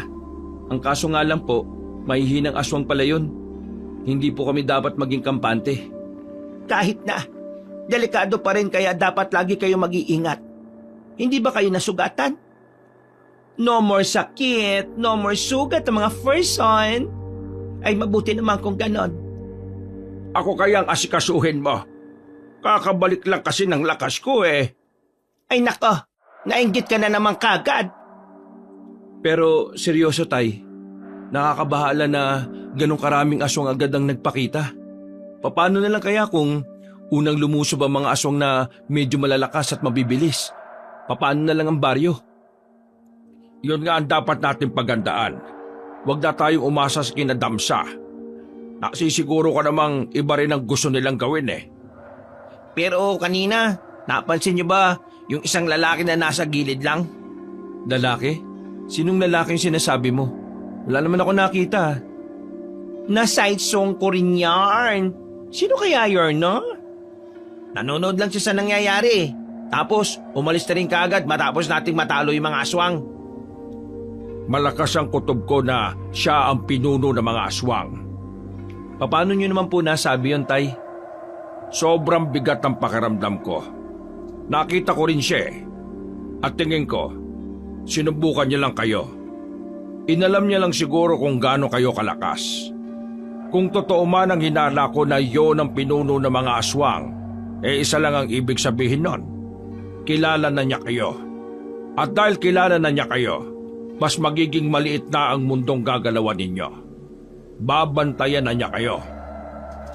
Oh my goodness! What to do na po, Pudra? Is there something ba na pwede nating maging way to protect our beauty? Huwag kayo mag-alala. Gagawa ko ng langis na lana. Ang langis na yon ang makakalam kung may aswang na nakamasid sa atin. Noong mga sandaling yon, kahit na naipanalo nila ang laban, hindi naman magawang maging kampante si Rohan. Nag-uumpisa pa lang kasi ang laban. Alam niyang marami pang mangyayari at maaaring magbago. Lalo pa sa ngayon na unti-unti na niyang nararamdaman ang kakayahan at kalakasan ng pagiging gabunan. Nababahala siya sa sarili niya na baka hindi magtagal, lumabas na rin ang kanyang lihim. Nababahala siya na baka kapag nalaman ng lahat na isa siyang aswang na gabunan ay malagay sa alanganin ng buhay niya at baka madamay pa ang kanyang inay at titay. Kinabukasan, maagang nagising sila Rohan. Hindi dahil gusto talaga nilang gumising ng ganong oras. Nagising sila dahil sa hiyawan ng mga tao sa labas. Pagdungaw nila sa bintana, nakita nila sa labas ang mga antingero na hawak ni Damsa. May mga bitbit na kawayan ng mga yon. At sa mga kawayan, nakabanderang katawan ng mga aswang na pinaslang nila sa gubat. Mabuhay ang samahan ni Damsa! Napatay nila ang mga aswang! Sa narinig na yon ni Rohan, hindi niya maiwasang hindi mag-init ang kanyang ulo. Ang kakapal naman ng mukha nila, Tay. Kami ang lumaban sa mga aswang na yun eh. Pero bakit sila magaling sa mata ng mga tao ngayon? Hayaan mo na. Alam niyo naman sa mga sarili ninyo na kayo ang lumaban sa mga yon. Ang mahalaga, napigilan natin ang paglapit ng mga aswang sa baryo. Napakasama talaga ng ugali ng Mang Damsa na yan. Dapat hindi siyang pinuno kung gano'n ang ugali niya eh. Kaya nga ikaw ang ginawa kong pinuno sa inyong tatlo. Kasi alam kong malayong ugali mo kay Damsa, anak. Gawin mo ang lahat ng makakaya mo para mas maging maganda ang direksyon ng inyong grupo. Hayaan mo si Damsa na maging masaya sa tagumpay na hindi naman siya ang gumawa. Nang makalagpas na ang mga nagpaparadang antingero, agad din namang dumating ang magkapatid na si Bal at Saryo. Parehong iritable ang dalawa. Visit ang mga yun ah. Nakita niyo ba yun, Mang Samyo? Pre? Rohan? Nakita niyo? Inangkin nila yung pagkilala sa dapat sa atin. Ay nako, so angry ako ng slight ah. Bongga pa naman ang pang swing-swing kong itak tapos grab-grab lang nila ng papuri ng mga people out there. Makalipas ang ilang araw, katakatakang walang mga aswang na nagparamdam. Habang nagsasanay sila Rohan, siya namang pagpapasikat ng grupo ni Damsa. Sumikat ang mga yon kahit na sila Rohan naman ang tumatapos sa mga aswang na binabandera nila. Sa halos isang linggo nang nagdaan, masasabi ni Rohan na kahit papaano, kayang-kaya na rin niyang makipagsabayan sakaling muling lumitaw ang mga aswang. Lahat na kasi ng nalalaman ni Mang Samyo ay natutuhan na rin niya. Si Sibal naman at Saryo ay patuloy rin sa pagpapaunlad at pakikipag-ugnayan nila sa kanilang anting-anting. Hanip talaga yung Mang Damsa na yan, no? Hanggang ngayon, nagpapanggap pa rin sila na sila ang pumapatay sa mga aswang na yun eh. Diyos ko, nakakahiya. Hayaan mo na. Ang mas dapat nating isipin ngayon kung papaano natin paghahanda ng mga aswang. Siguradong may gagawin silang hindi maganda dahil ang tagal nilang hindi nagparamdam eh. Kura ka dyan, bro! Sandaling humangin ng malakas habang nasa kagubatan sila't nagpapahinga. Katatapos lang nila sa kanilang pagsasanay sa mga sandaling yon. Biglang naging seryoso ang usapan nang magbato si Sibal ng tanong kay Saryo. Kuya, bakit mo ba gustong maging antingero? Want mo talaga man knows? Oo naman oh. Nung nakaraan pa nga ako napapaisip eh. Siguro naman may matinukan dahilan. Well, join force ako dito kasi want kong mag-give song ang justice sa aking friend na biktima ng mga aswangit. Bakit? May kaibigan kang napahamak dahil sa aswang? Correct. Friend ko siya nung high school. Na-shock ang beauty ko nung manosong kong passed away na siya because of that monster. Kaya, starting that day, pinramis ko sa aking self na I will do my very best para maipagiganti siya. Napaka makahulugan pala yung kagustuhan mong maging antingero, no? Ikaw, Rowan, bakit mo naman gustong maging antingero? Simple lang naman. Gusto kong protektahan ang mga mahal ko sa buhay. Pati na rin ang lugar na kinalakihan ko. Ikaw, supatembang ko. What's the reason? Huminga ng malalim si Sibal. Ngumiti ito bago nagsalita. Kaya gusto kong maging antingero para iligtas sa mga tao. At kaya gusto kong matuto sa pakikipaglaban para may kakayahan akong ipagtanggol ka, kuya, sa mga kagaya ni Mang Damsa. Oh, you touch my heart naman, supatembang. Lumapit si Saryo at niyakap ang kanyang kapatid. Napangiti na lamang din si Rohan sa mga sandaling yon. Humahanga siya ng lubos kay Sibal dahil sa labis sa pagmamahal nito kay Saryo. Matapos ang usapan na yon, ay umuwi na rin muna sila sa kanilang baryo. Nagpaalam na lang din muna ang magkapatid. Pagpasok naman ni Rohan sa kanilang bakuran ay inabutan niya ang kanyang ama at ina. Abala ang mga yon sa pagluluto. Nandiyan ka na pala. Sakto naman at malapit ang maluto ito. Tay, katatapos lang po namin magsanay. Pakiramdam ko, kaya ko na makipagsabayan sa mga aswang. Ay, ganun ba? Di magandang balita nga yan. Tay, bakit po parang hindi kayo masaya? Hindi naman sa hindi ako masaya. Nababahala lang ako. Nababahala? Saan po? Kanina kasi, nagpunta dito si Damsa. Pinagbantaan niya ako na wag kang makikialam sa mga lakad nila. Dahil kung hindi raw siya magdadalawang isip na kalabanin ka. Sira ulo naman po pala talaga yan eh. Kinukuha na nga nila yung papuri na dapat na sa amin, tapos ngayon pagbabantaan niya pa tayo. Hindi kami sumang-ayon sa gusto niya. Dahil hindi naman makabubuti ang gusto niya mangyari. Basta kayo, gawin niyo lang kung ano ang nararapat. Kapag dumating sa puntong kinailangan niyong pumalag sa kanila, pumalag kayo.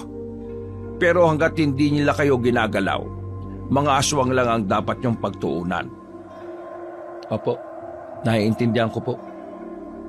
Lumipas lang ang ilang oras, sumapit na rin ang kinagabihan. Ang inaakalang gabi na mapayapa ay mababalutan pala ng madugong mga sandali. Habang naghahapunan ng magpamilya, bigla na lang silang nakarinig ng malalakas na sigaw kung saan. Nang lumabas si Rohan, nakita niya ang ilan sa mga tao sa kabilang kanto ay nagkakagulo na. Tay, mukhang nandito na mga aswang. Puntahan mo na mga kaibigan mo. Kami naman ng nanay mo. Magtatago lang kami sa silong ng bahay natin. Opo, sige po. Nagmamadali nang umalis ang binata. Dala-dala niya ang itak. Dahil sa talas ng kanyang pandinig, naririnig niya ang mga yabag ng mga aswang kahit na malayo pa ang mga yon.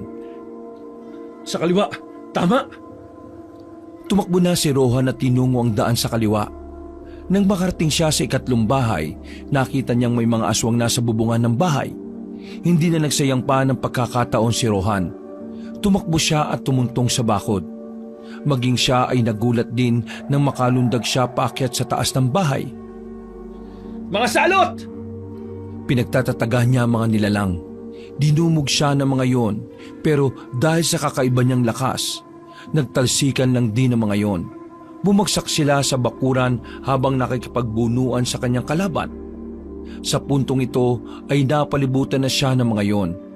Pero wala man lang siyang nararamdaman na kahit na kaunting kaba. Pagtingin niya sa kanang kamay niya, nagtataka siya dahil nakita niyang kulay itim na yon.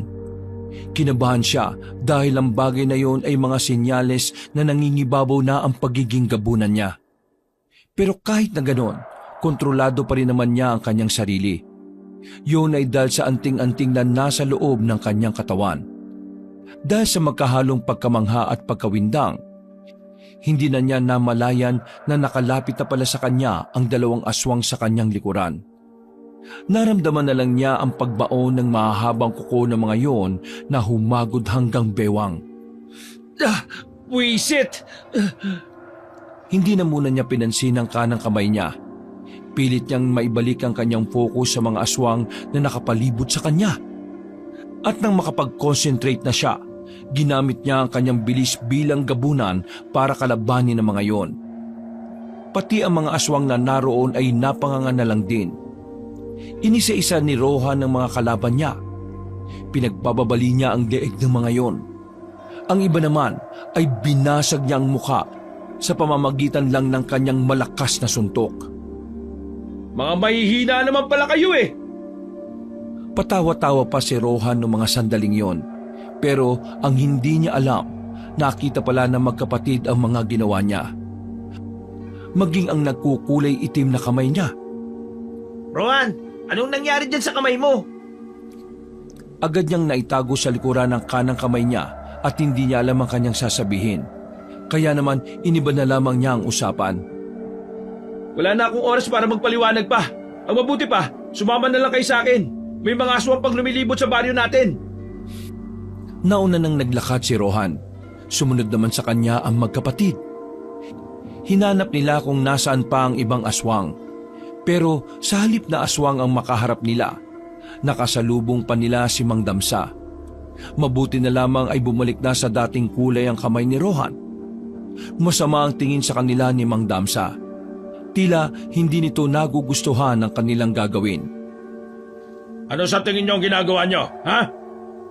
Hindi ka ba sinabihan ng ama mo na huwag kang makialam kung ano ang dapat para sa amin? Mang Damsa, hindi to ang tamang oras para magkagulo tayo. Maraming aswang ngayon sa baryo. Magtulungan na lang tayo. Hindi ko kailangan ng tulong mo. Kayang-kaya namin ang mga aswang. Kaya kayong tatlo, manahimik lang kayo at wala kayong gagawin. Bakit? Takot ka bang mawalan ng papuri sakaling makita ng mga tao na kami naman talaga ang kumakalaban sa mga aswang? Ang kapal na nga ng mukha mo na ang kinin ng papuri na dapat sa amin eh. Tapos ngayon, ayaw mong may gawin kami? Napakabakasarili mo naman. Kurak! Kurak ka dyan, subatembang ko. Manahimik ka, Sibal.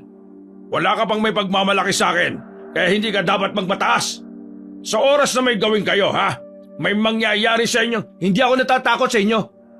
Kung kinakailangan na tayo magharap, gagawin ko. Lahat ng hadlang sa misyon namin para sa kapayapaan, hindi kami magdadalawang isip na itumba. Aba, ang lakas naman talaga ng loob mo magsalita ng ganyan. Sa iyo pa talaga galing yan? Bakit? May anting-anting ka ba? Wala akong anting-anting. Pero alam kong mas malakas pa ako sa'yo, Mang Damsa. Sumenya si Mang Damsa sa mga kasamahan nito. Gumita naman si Rohan para salubungin ang mga aatake sa kanilang kapwa antingero. Nagulat ang lahat sa ginawa ng binata. Mabilis siyang naiwasan ang mga yon at pinatumba gamit lang ang kamao. Nanlalaki ang mga mata ng mga bataan ni Mang Damsa. Hindi sila makapaniwala na ang kasama nilang batak sa pagsasanay ay pinatumba lamang ni Rohan nang walang kahirap-hirap. Ayaw ko magkagulo tayo. Dahil sa mga oras na ito, mas kailangan tayo ng mga tao. Ilang beses ko bang sasabihin sa iyo na hindi ko kailangan ng tulong mo? Magsasalita pa sana si Rohan nang biglang makaramdam sila ng pagsakit ng ulo. Sabay-sabay silang tila nahilo. Nung una, wala silang ideya kung ano ang nangyayari. Para bang dinudurog ang mga utak nila. Ay, shucks! What's happening in my head? Ano bang nangyayari? Maya-maya pa, nakaramdam na lamang ng kakaibang presensya si Rohan. Pagtingin niya sa bubungan ng bahay, meron siyang nakitang nakatayo roon. Isang lalaki na matangkad. At tingin niya, ang lalaking yon ang dahilan kung bakit sila sinasakitan ng ulo. Sa hindi malamang dahilan, isang ideya ang pumasok sa utak ng binata. Agad niyang sinugatan ng kanyang sarili at dahil sa ginawa niya, nawala na ang kanyang sakit ng ulo. Napagtanto niya na parang isang hipnotismo pala ang ginagawa ng lalaki sa kanila. Sugatan niyo mga sarili niyo! Ginagamitan tayo ng hipnotismo ng lalaking yan! Sinunod siya hindi lang ng magkapatid, maging sila Mang Damsa ay nakigaya na rin. Nang mawala ang sakit ng ulo, agad na pinukulan ni Mang Damsa ng palaso ang lalaki. Pero mabilis lang itong nakalipat sa kabilang bubungan. Nakakatuwang pagmasdan na mga antingero din ng mga nag-aaway-away. Nakakatawa na nakakaawa. Pinapatunayan nyo lang na mas masama pa ang ugali ng mga tao kumpara sa aming mga aswang, na ang nais lang ay magkaroon lang naman ng tahanan. Sino ka ba? Magpakilala ka! Dahil gusto mo rin namang malaman, sige, ipapakilala ko sa iyo kung sino ang kaharap nyo. Ako si Hogan, ang kahuli-huli ang aswang na dugong berde, ang pinuno ng mga aswang dito sa Iloilo. Rohan, alam mo ba kung ano ang dugong berdeng aswang? Sa pagkakasabi sa akin ni tatay, ang dugong berdeng aswang ay isang aswang na galing sa mga angka ng mayayaman, malalakas at makapangyarihan ng panahon ng Kastila. Ha! Napakahusay mo naman, pare. Mabuti na lang at alam mo yan. Dahil kung hindi, mananatili kayong mangmang kung sino ang kinakalaban ninyo. Bumaba ka dyan! Maglaban tayong dalawa!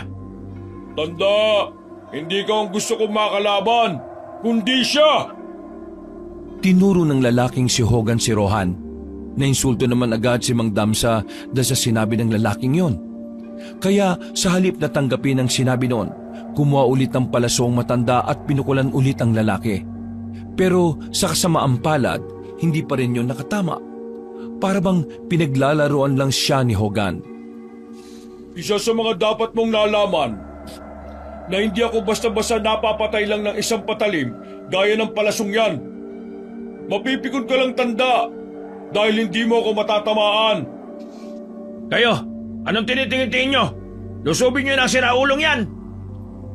Utos ni Mang Damsa sa kanya mga kasamahan. Kahit nag-aalangan, ay sabay-sabay na lumusob ang mga antingero. Pero dahil mga pangkaraniwang antingero lamang sila, wala rin silang magawa.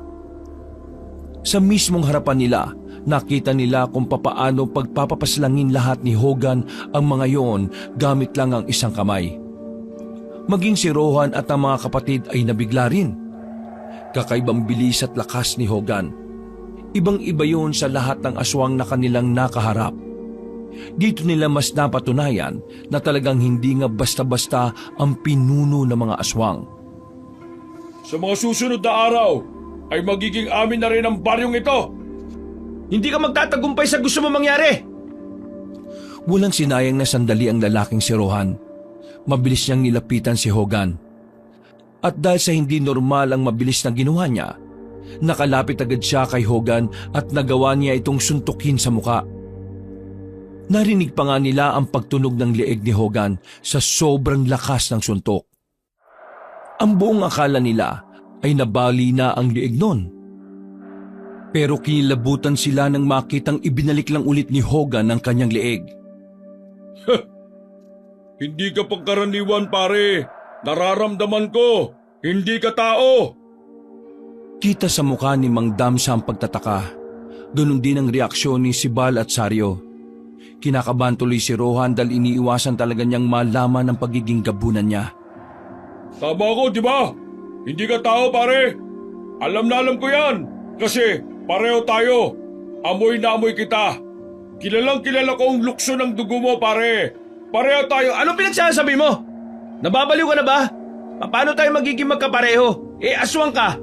Tao ako. Para hindi na makapagsalita pa si Hogan, nilusob muli ni Rohan ang lalaking yon. Tinatad niya yun ng taga pero hindi niya magawang tamaan. Masyadong magaling umilag si Hogan. Parang alam na nito ang bawat galaw niya. Pre, isa ka sa amin. Bakit hindi ka na lang kaya makisama? Total, iisa naman ang layunin natin mga aswang. Yun ay ang pagharian ng mga tao. Pilit na nilalaso ni Hogan ang utak niya habang papalayo na sila ng papalayo kina Mang Damsa.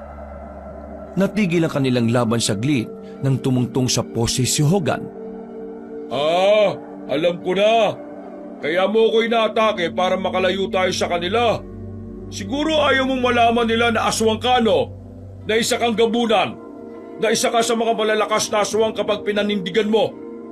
At teka, nagtataka nga pala ako. Amoy na amoy kita bilang aswang pero bakit hindi ko maramdaman ang presensya mo bilang gabunan? Siguro may inilagay ka sa katawan mo, ano? Wala ka nang pakialam dun.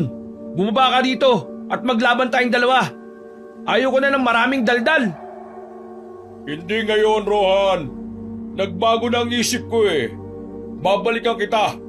At sa pagbabalik ko, sisiguruhin kong matatanggal ko na sa katawan mo kung ano man ang bagay na pumipigil sa pagiging aswang mo. Tumawa ng malakas si Hogan. Wala namang magawa si Rohan kahit na gustuhin niyang patayin ang kalaban niya. Kung may kakayahan man siyang makalipad, baka hindi na tumagal pa ang laban nila. Umalis si Hogan sa baryong yon. Iniwan nito ang mga namatay na antingerong bataan ni Mang Damsa. Napasarado na lang ang kamao ng binatang si Rohan. Nababahala na siya. Sa mga narinig ng ibang tao tungkol sa pagiging aswang niya, naiisip na niya na baka sa mga susunod na araw, pag-initan na siya ng iba pang antingero. Napalingon siya sa likuran nang marinig na dumating si Sibal at Saryo. Nahihiya siyang humarap. Hindi niya alam kung ano ang sasabihin niya. Anong ibig sabihin ng lalaking yon? Ikaw ha, may secret ka palang malupit. Don't tell me, wala kang balak mag-tell us. Huminga ng malalim ang binatang si Rohan. Nilakasan na lamang niya ang kanyang loob. May kailangan akong aminin sa inyo. Pero kung ayos lang, gusto kong sabihin ito na kasama si tatay at nanay. Tumango lang si Sibal at Saryo. Nang masiguro na nilang wala nang natirang aswang, bumalik na rin sila sa bahay nila Rohan. Nagharap-harap sila sa lamesa. Hindi pa man nagsasalita si Rohan sa kanyang mga magulang, alam na kagad ng mga ito kung ano ang kanilang pag-uusapan. Sibal, Saryo, mga kaibigan ko kayo. Pero kailangan kong itago ito sa loob ng mahabang panahon para na rin sa kaligtasan ko. Pero ngayon, mukhang kailangan ko na rin ipagtapat sa inyo dahil malalaman na rin naman ang lahat eh. Isang malalim na hininga na naman ang ginawa ni Rohan. Tumingin siya kay Mang Samyo at pati na rin kay Aling Bettina. Pareho ang sinasabi ng ngiti ng mga magulang niya. Sibal, Saryo, tama ang lalaking si Hogan. Hindi ako tao. Hindi ako kagaya ninyo. Dahil una pa lang, isa akong aswang. Aswang na gabunan. Isa sa mga malalakas na uri ng aswang. Teka, sandali. Paano nangyari yun? Sabay na lumaki tayo, di ba? Hindi naman kita nakita ang aswang nun eh. Oy, experiment ba na story yarn? No time for joke ha, truth only. Hayaan niyo ikwento ko ang lahat mula sa simula. Sandaling uminom muna si Rohan ng kape. Kinakabahan man sa magiging tingin sa kanya ng magkapatid, kailangan niyang tibayan ang kanyang loob. 2 dekada na ang nakakaraan. Nakita ako ni tatay at nanay sa kagubatan. Basang-basa ako ng ulan. Nung una nila akong makita, maging sila'y natakot din. Itim kasi yung buo kong katawan eh. Pero kinuha rin nila ako nang akalain na namalikmata lang sila.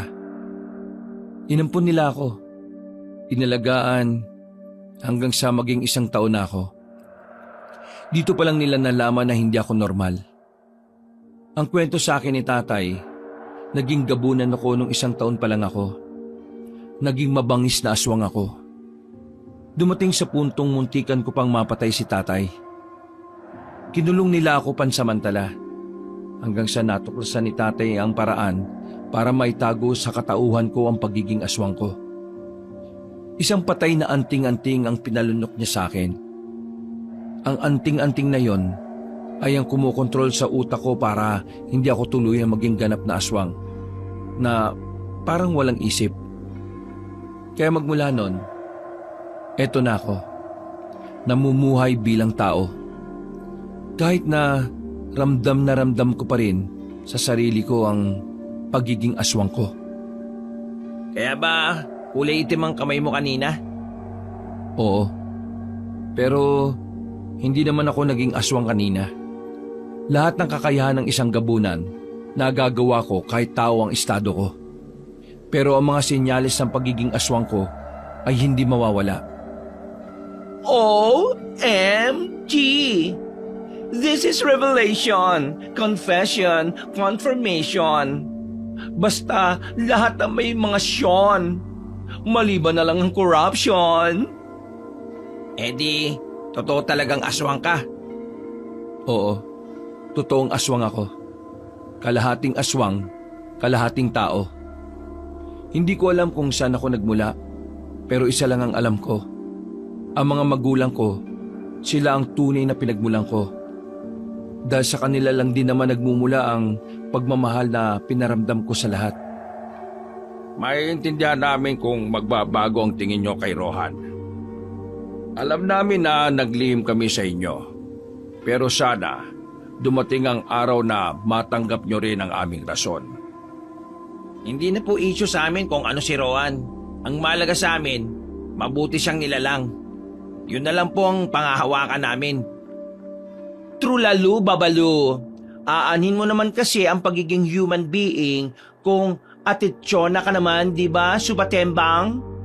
Ibebet ko na ang aswangit na goods kaysa naman kay Mang Damsa na very bad ang katawang lupa niya. Tama si Kuya Rohan. Hindi nagbagong tingin namin sa'yo kahit na kaunti. Ikaw pa rin ang Rohan na nakilala namin. Bongga! After ng revelation, confession, confirmation, ngayon naman ang acceptance, remittance, substance, importance, maliban na lang sa nutribans kasi wala na nun. Kuya, ano ba pinagsasabi mo? Seryosong usapan eh. Kulit mo talaga. Malapad ang ngiting ipinakita ni Rohan sa dalawa. Hindi niya inakala na magiging madali lang para sa mga kaibigan niya na tanggapin ang tunay niyang katauhan. Totoo bang tinatanggap niyo ako? Eh bakit? Ano bang hindi ka panipaniwala sa pagtanggap namin sa'yo? Mga kaibigan mo kami, baka nakakalimutan mo. At sa pagkakaalala ko, wala ka namang ginawang masama sa amin para hindi ka namin tanggapin. Nakakatuwa naman ang mga batang ito. Napakatibay talaga ng mukha nyo, ng pagkakaibigan ninyo. Ngayong alam na nating tanggap nyo si Rohan, ang magiging problema natin ngayon ay ang mga tao. Natitiyak kong ipagkakalat ni Damsa na isang aswang si Rohan. Kaya naman, hindi tayo pwedeng magtagal dito. Kilala nyo naman si Damsa. Tama po kayo, lalo na ngayon. Halos kalahati ng bilang ng sama nila namatay. Sigurado kong kay Rohan niya ibubuntong ang galit niya. Itay, inay, magtago kayo sa silong natin. Huwag na huwag kayong lalabas hanggat wala kami. Dadaganan namin ng katre ang pinto para walang makapansin na may lagusan pababa. Sa oras na malagay na sa alanganin ng lahat, dumaan na kayo sa ginawa nating tunnel tapos sa gubat na lang po tayo magkita-kita. Sumang-ayon naman si Mang Samyo. Yun lang naman kasi ang pinakamagandang paraan para hindi mapahamak ang dalawang matanda. Bago pa mangyari ang kinatatakutan nila, sumuot na sa pinto pababa ng silong ang mag-asawang Samyo at Bettina. Sakto naman na paglabas nila, nasa harapan na ng bakuran si Mang Damsa.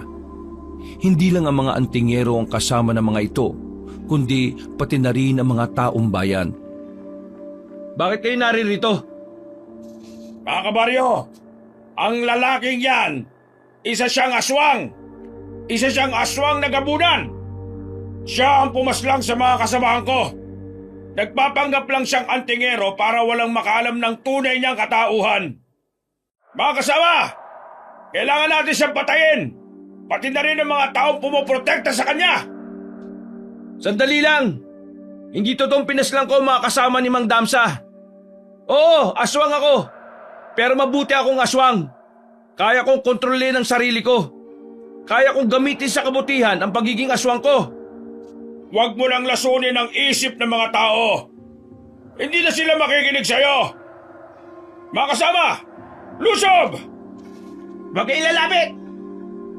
Nang itaas ni Sibal ang kanyang itak, bigla na lamang humangin na malakas. Winasiwas ni Sibal ang itak sa ere at lumika ito ng malakas na impact na pumigil sa taong bayan na makalapit sa kanila. Huwag nyo nang subukan na makalapit. Kung pagpipilitan nyo, wala kami magagawa kundi ang lumaban sa inyo. Mga kasama, tumayo kayo dyan. Dali na, paslangin ang lalaking yan.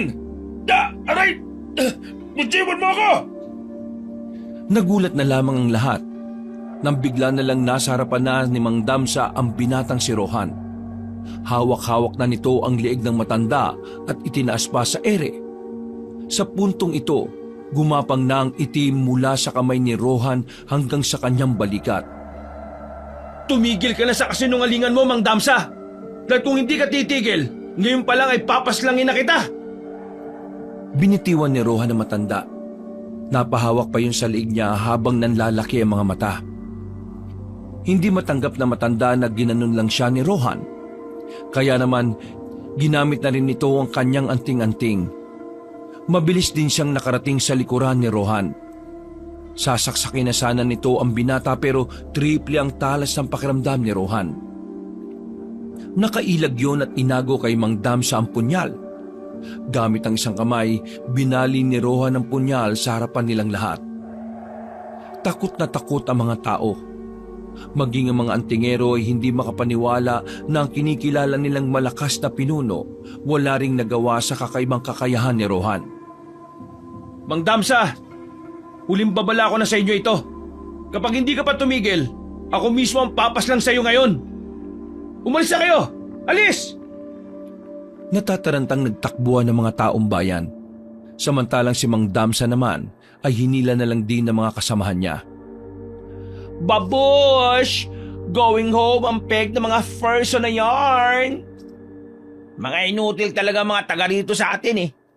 Ang bilis nilang naniwala na hindi pa lang nagsasagwa ng sarili nilang investigasyon sa nangyari. Wala na tayong magagawa kung talagang nalasonan ni Mang Damsa ang utak nila. Ang mahalaga ngayon, naparamdam natin sa kanila na hindi nila tayo kaya. So, what's next? Aalis ba tayo rito? Hindi tayo aalis. Kawawa ang mga tao dito kapag iniwan natin ang baryo. Wala tayong aasahan kay Mang Damsa. Isang malalim na paghinga na lamang ang nagawa ng binata. Habang tumatagal kasi, lalong nagiging komplikado ang lahat. Kinabukasan ng umaga, maaga pa rin silang nagising kahit na kulang naman ang kanilang tulog. Nasa bakuran lamang sila. Nagluluto ng kanilang aalmusalin. Hindi sila lumalabas. Lamang kasi sila ng usapan. Hindi naman dahil sa natatakot sila, kundi dahil iniiwasan lamang nilang makapanakit ng mga sibilyan. Sibal, tingin ko, kailangan nyo ng punta ng pamilya nyo. Ipaalam nyo sa kanila ang kalagayan natin. Mas mainam na ilayo nyo na rin sila rito. Baka mamayang gabi, gumawa na naman ng pag-aalsa sila Mang Damsa. Kuya, ikaw na lang ang umuwi sa atin. Dali mo sila sa malayo rito. Total, ikaw naman ang marunong magpatakbo ng jeep natin eh. As is, nauna ba? Hindi, mamayang hapon na. Bago sumapit ang kinagabihan. Nanatili lamang sila sa loob ng bakuran. Gustuin man nilang lumabas ay nakaabang naman sa kanila ang mga residente. Meron din mga antingero na pabalik-balik. Nakala mo ay totoong matatapang pero nagmamadali namang makaalis kapag natitigan ni Rohan. Dahil sa mga nangyari, napagtanto ni Rohan na mas malala pa pala na kalaban ng mga kalugar nila kaysa sa mga aswang. Ang kinababahala niya, baka ang mga tao pa ang maging dahilan kung bakit malulugmok ang baryo nila. At kung minamalas-malas pa, maging ang buong Iloilo na rin. Dumaan ng maraming oras at malapit na rin kumagat ang dilim. Lihim na nakaalis ang binabaing si Sario para puntahan ang pamilya.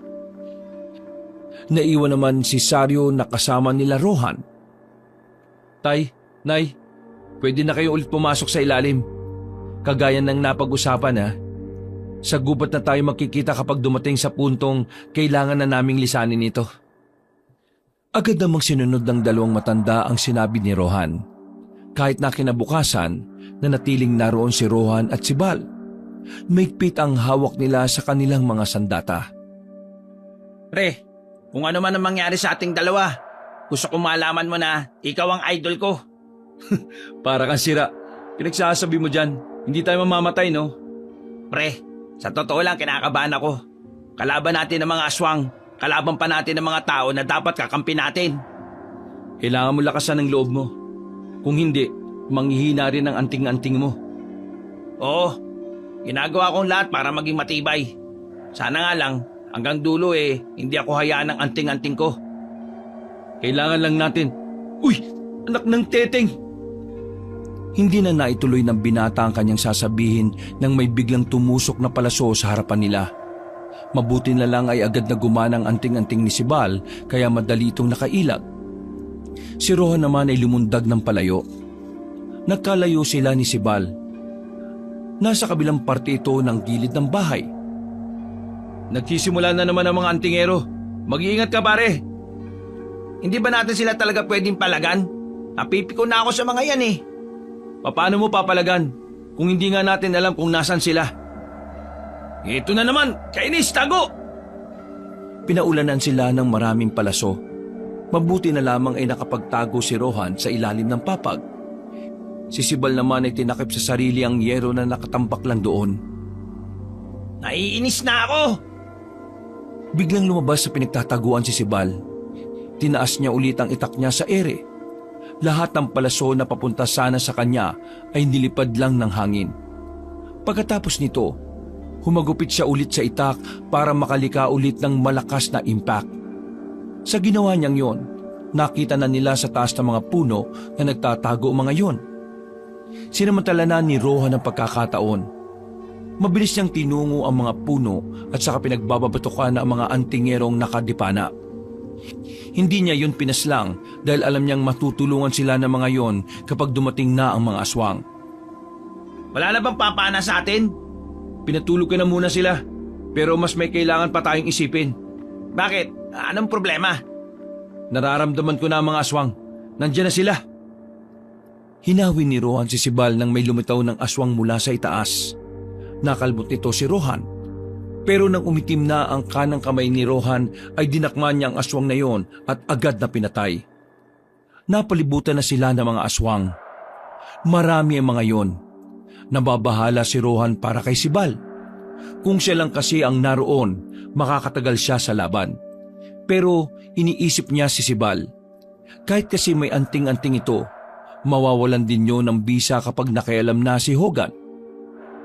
Nagsimula ang laban. Minadali lang ni Rohan ang mga aswang. Pinagpapapas lang niya na lahat at wala nang pinroblema pa si Sibal. Pero hindi pa pala roon nagtatapos ang lahat. Dahil sa ibang parte pa ng kanilang baryo ay kumalat na ang mga salot na nilalang. Pinapahanga mo talaga ako, Rohan. Tunay ngang isa ka sa amin. Napalingon si Rohan sa taas ng puno nang lumitaw roon ng lalaking si Hogan. Tumalon ito palapit sa kanila. Nasa 10 metro na lang ang distansya nila sa isa't isa. Tapusin na natin ang laban na ito! Huwag tayong maglalaban. Dapat magkakampi tayo. Wala akong pakialam sa sasabihin mo. Hindi nagsayang ng oras ang lalaking si Rohan. Sa puntong ito, 2 kamay na ang umitim sa kanya. Pumuti na rin ang kanyang buhok. Medyo nabahala si Sibal sa sarili kay Rohan dahil parang unti-unti nang lumilitaw ang pagiging gabunan nito. Tinaga ni Rohan si Hogan Pero nahawakan lang ng lalaking aswang ang itak niya. Inagaw yun sa kanya at pinutol. Hindi tumigil si Rohan. Lahat ng nakita niyang pagkakataon ay kinuha na niya para patamaan ng kanyang mga suntok si Hogan. Binugbog niya yun ng binugbog. Nilamog niya ang mukha nito at halos hindi na yon makilala sa dami ng dugo na tila hinahilamos nito. Gigewang-gewang na si Hogan, pero katakataka na nagagawa pa rin nitong tumawa. Napakalakas mo! Tunay ngang isa kang gabunan. At bilang paggalang sa pinapakita mong lakas, ipapakita ko na rin kung ano ang sakin. Sibal, umalis ka na! Bilisan mo! Hindi kita iiwan! Mapapahama ka lang dito! Bilis na! Agad sumunod sa kanya si Sibal, hanggang sa tuluyan na ngang nakapagpalit ng anyo si Hogan. Kulay itim na ang buong katawan nito at puting-puti na rin ang buhok. Pareho pala silang gabunan.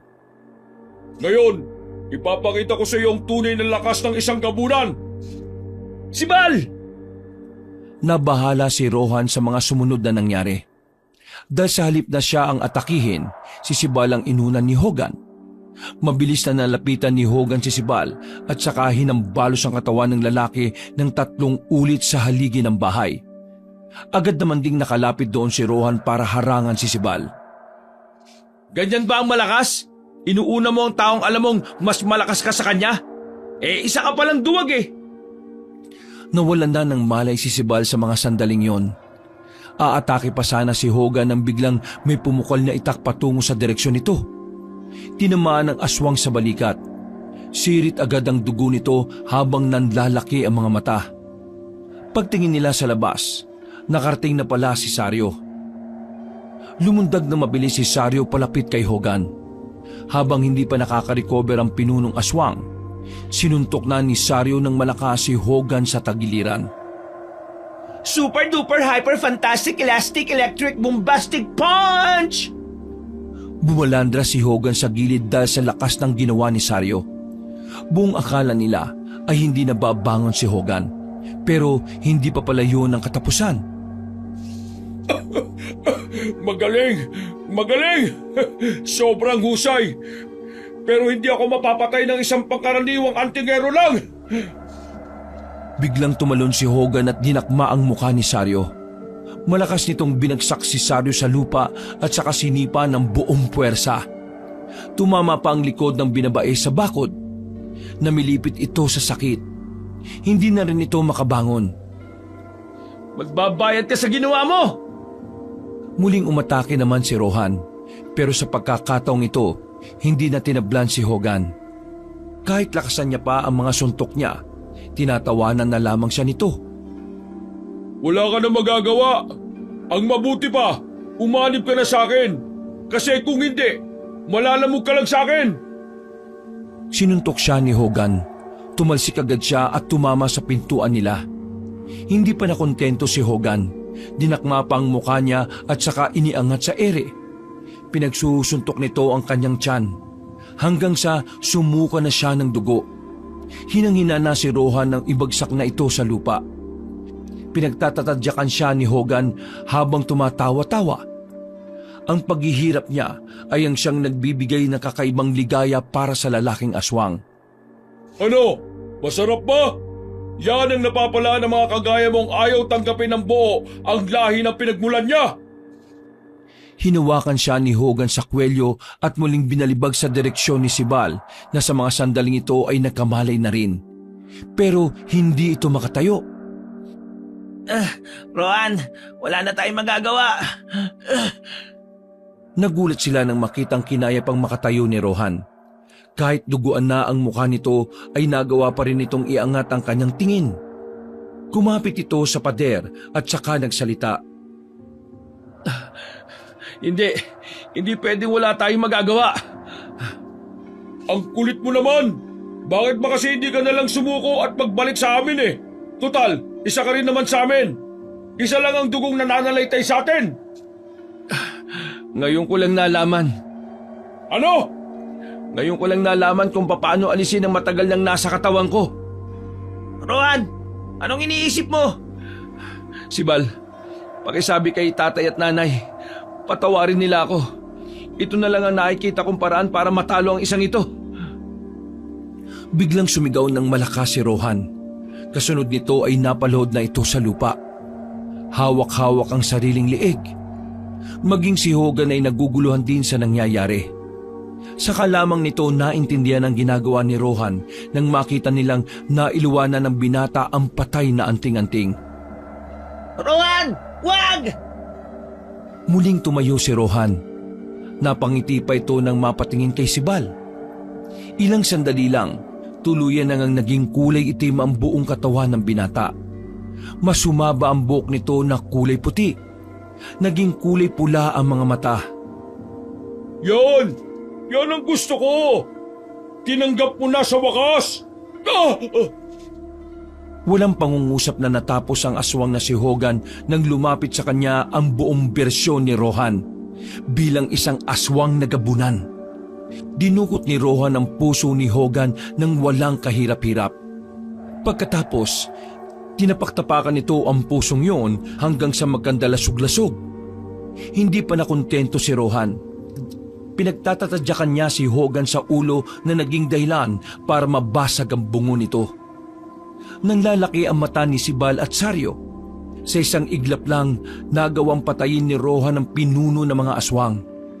Pero natatakot sila kay Rohan. Dahil sa mga sandaling ito, kita nilang wala na sa sarili ang kanilang kaibigan. Rohan, tama na! Patay na si Hogan! Hindi na makakalaban yan sa'yo! Nakinig si Rohan, pero kinabahan si Sibal nang makita siya naman ang lalapitan ni Rohan. Rohan, lumabang ka! Labanan mo yan! Labanan mo ang pagiging aswang mo! Kakaunting distansya na lang si Rohan nang biglang dumating naman si Mang Damsa. Tumakbo ito palapit kay Rohan at tinangkang itatarak ang itak. Pero nasa lagyo ni Rohan. Binalibag nito ang matandang antingero. At nang bumalandra ito sa gilid, ay nilapitan niya yun ulit. Akmang papaslangin na sana ni Rohan si Mang Damsa nang biglang dumating naman si Mang Samyo. Mabilis nitong naitarak sa likod ni Rohan ang kulay gintong punyal. Dahil sa ginawa ni Mang Samyo, unti-unting bumalik sa dating anyo ang binata. Pero dahil sa saksak ng ginawa ni Mang Samyo sa binata, muli itong sumuka ng dugo. Anak, patawarin mo ako pero kailangan ko itong gawin bago ka pa makapanakit ng iba. Patawarin mo ako, anak. Tatay, maraming salamat. Maraming salamat dahil hindi niyo ako inayaang maging masama. Maraming salamat dahil ibinalik niyo kaagad ako sa dati. Masaya ako ngayon, tatay. Iniligay ni Mang Samyo ang ulo ng anak sa kanyang bisig. Nakangiti ang binata sa kanya. Marami pa sana siyang gustong sabihin pero tuluyan ng pumikit si Rohan. Naiyak na lamang ang matanda. Ganon din si Sibal at Saryo. Noong mga sandaling yon, tila nakisabay pa ang panahon dahil biglang umulan ng malakas. Walang humpay ang pag-iyak nila sa inakala nilang pagkamatay ni Rohan. Hindi na nila mararamdaman ang ginawa dahil ang tanging nararamdaman na lang nila ay ang kalungkutan. Matapos ang sandaling yon, inilagay na nila ang katawan ni Rohan sa ibabaw ng lamesa. Kinumutan nila yon ng itim na tela. Dadasalan na sana nila ang katawan ng lalaki nang biglang kumidlat ng malakas. Gumawa ng malakas na liwanag ang kidlat na nagdulot pa ng panandali ang pagkabulag nila. Pagtingin nila sa lamesa, wala na roon ang katawan ni Rohan. Isang boses ng babaeng mahiwaga ang kanilang narinig. Parang nanggagaling sa kalikasan ng tinig nito. Saktong nagsalita ito ay tumigil naman ang ulan. Tapos na ang misyon ni Rohan sa lupang ito bilang aswang. At dahil sa pagmamahal niyo sa kanya, isang biyaya ang ipagkakaloob ko sa inyo sa mga susunod na araw. Nang mawala na ang mahiwagang boses, saka na muling bumuhos ang malakas na ulan. Napatulala na lamang sila noong mga sandaling yon. Hanggang sa sumapit ang kinabukasan, hindi na nila muling nakita pa si Rohan. Ang paniniwala nila, Si Rohan ay pagmamay-ari ng isang diwata na ginawa lamang instrumento para sa kabutihan. Lumipas ang 2 linggo. Tahimik na ang baryo. Wala ng mga aswang dahil nang mamatay ang pinuno ng mga yon, nagkandamatay na rin silang lahat. Payapa na ulit ang baryo. Matino na rin ang utak ni Mang Damsa. Sa katunayan, humingi pa nga ito ng paumanhin sa kanila. Miss na nila si Rohan, pero kailangan nilang tanggapin na wala na nga ang binata. Mabuti naman at dumating na kayo. Magsisimula na tayo sa pagdarasal. Pumasok na ang magkapatid na si Bal at Saryo. Nakabenda pa ang mga braso nito dahil sa mga bali na natamo. Nakakapanibago. Hindi ako sanay na wala si Rohan. Kurak! Ba't naman kasi siya ginetsong ng mahiwagang boses? Di man lang iniwan sa atin para makapaglamay ng goods, hindi ba? Kagaya ng sinabi ko noong nakaraan, isa siyang instrumento. Pagmamay-ari siya ng diwata kaya ang diwata ang may karapatan sa kanya. Kung nasaan man ngayon ang kaluluwa ni Rohan, ipagdasal natin na masaya siya roon. At dapat pilitin din nating maging masaya para sa kanya. Magiging masaya para sa akin? Bakit? Hindi naman ako nawala ah. Napatingin silang lahat sa pintuan nang marinig ang boses na yon. Agad na tumulo ang luha nila. Napalapit naman agad si Aling Bitina sa kanya. Pinisil-pisil ang mukha ng binata para alamin kung totoong si Rohan nga ba talaga yon. Buhay ka! Salamat at buhay ka! Diyos ko, buti naman at nakabalik ka. Ang akala namin ay hindi ka na namin makakasama. Nakiyakap na rin si Mang Samyo sa kanila. Pre, anong nangyari? Bakit ka nakabalik? Bongga! Pasuspens ang pegnarn! Kagaya ng sinabi ng diwata, tapos na ang misyon ko bilang aswang. Ngayon, kailangan ko na ring simulan ang misyon ko bilang tao. Binigyan niya ako ng isa pang pagkakataon para makasama kayo. Isang gantimpala dahil sa nagawa kong pagliligtas sa buong probinsya natin. Napahagulgol na lamang silang lahat sa mga sandaling yon. Nag-group hug pa sila at halos hindi na makahinga si Rohan sa sobrang higpit. Diyos ko, salamat po sa Diyos at sa diwata. At kasama ka na namin uli ngayon, anak. Tama ng drama. Nagugutom na ako eh. Wala ba makakain dyan? Malas naman oh. Nagtawanan na lamang sila ng mga sandaling yon. Dahil nakahanda na rin naman ang pagkain noong hapon na yon, ay sabay-sabay na rin silang kumain. Masaya ang kalooban ng lahat dahil sa wakas, kumpleto na silang muli. At sa mga susunod na araw, sabay-sabay na nilang haharapin ang panibagong misyon. Yun ay ang mabuhay ng isang buong pamilya. Wakas.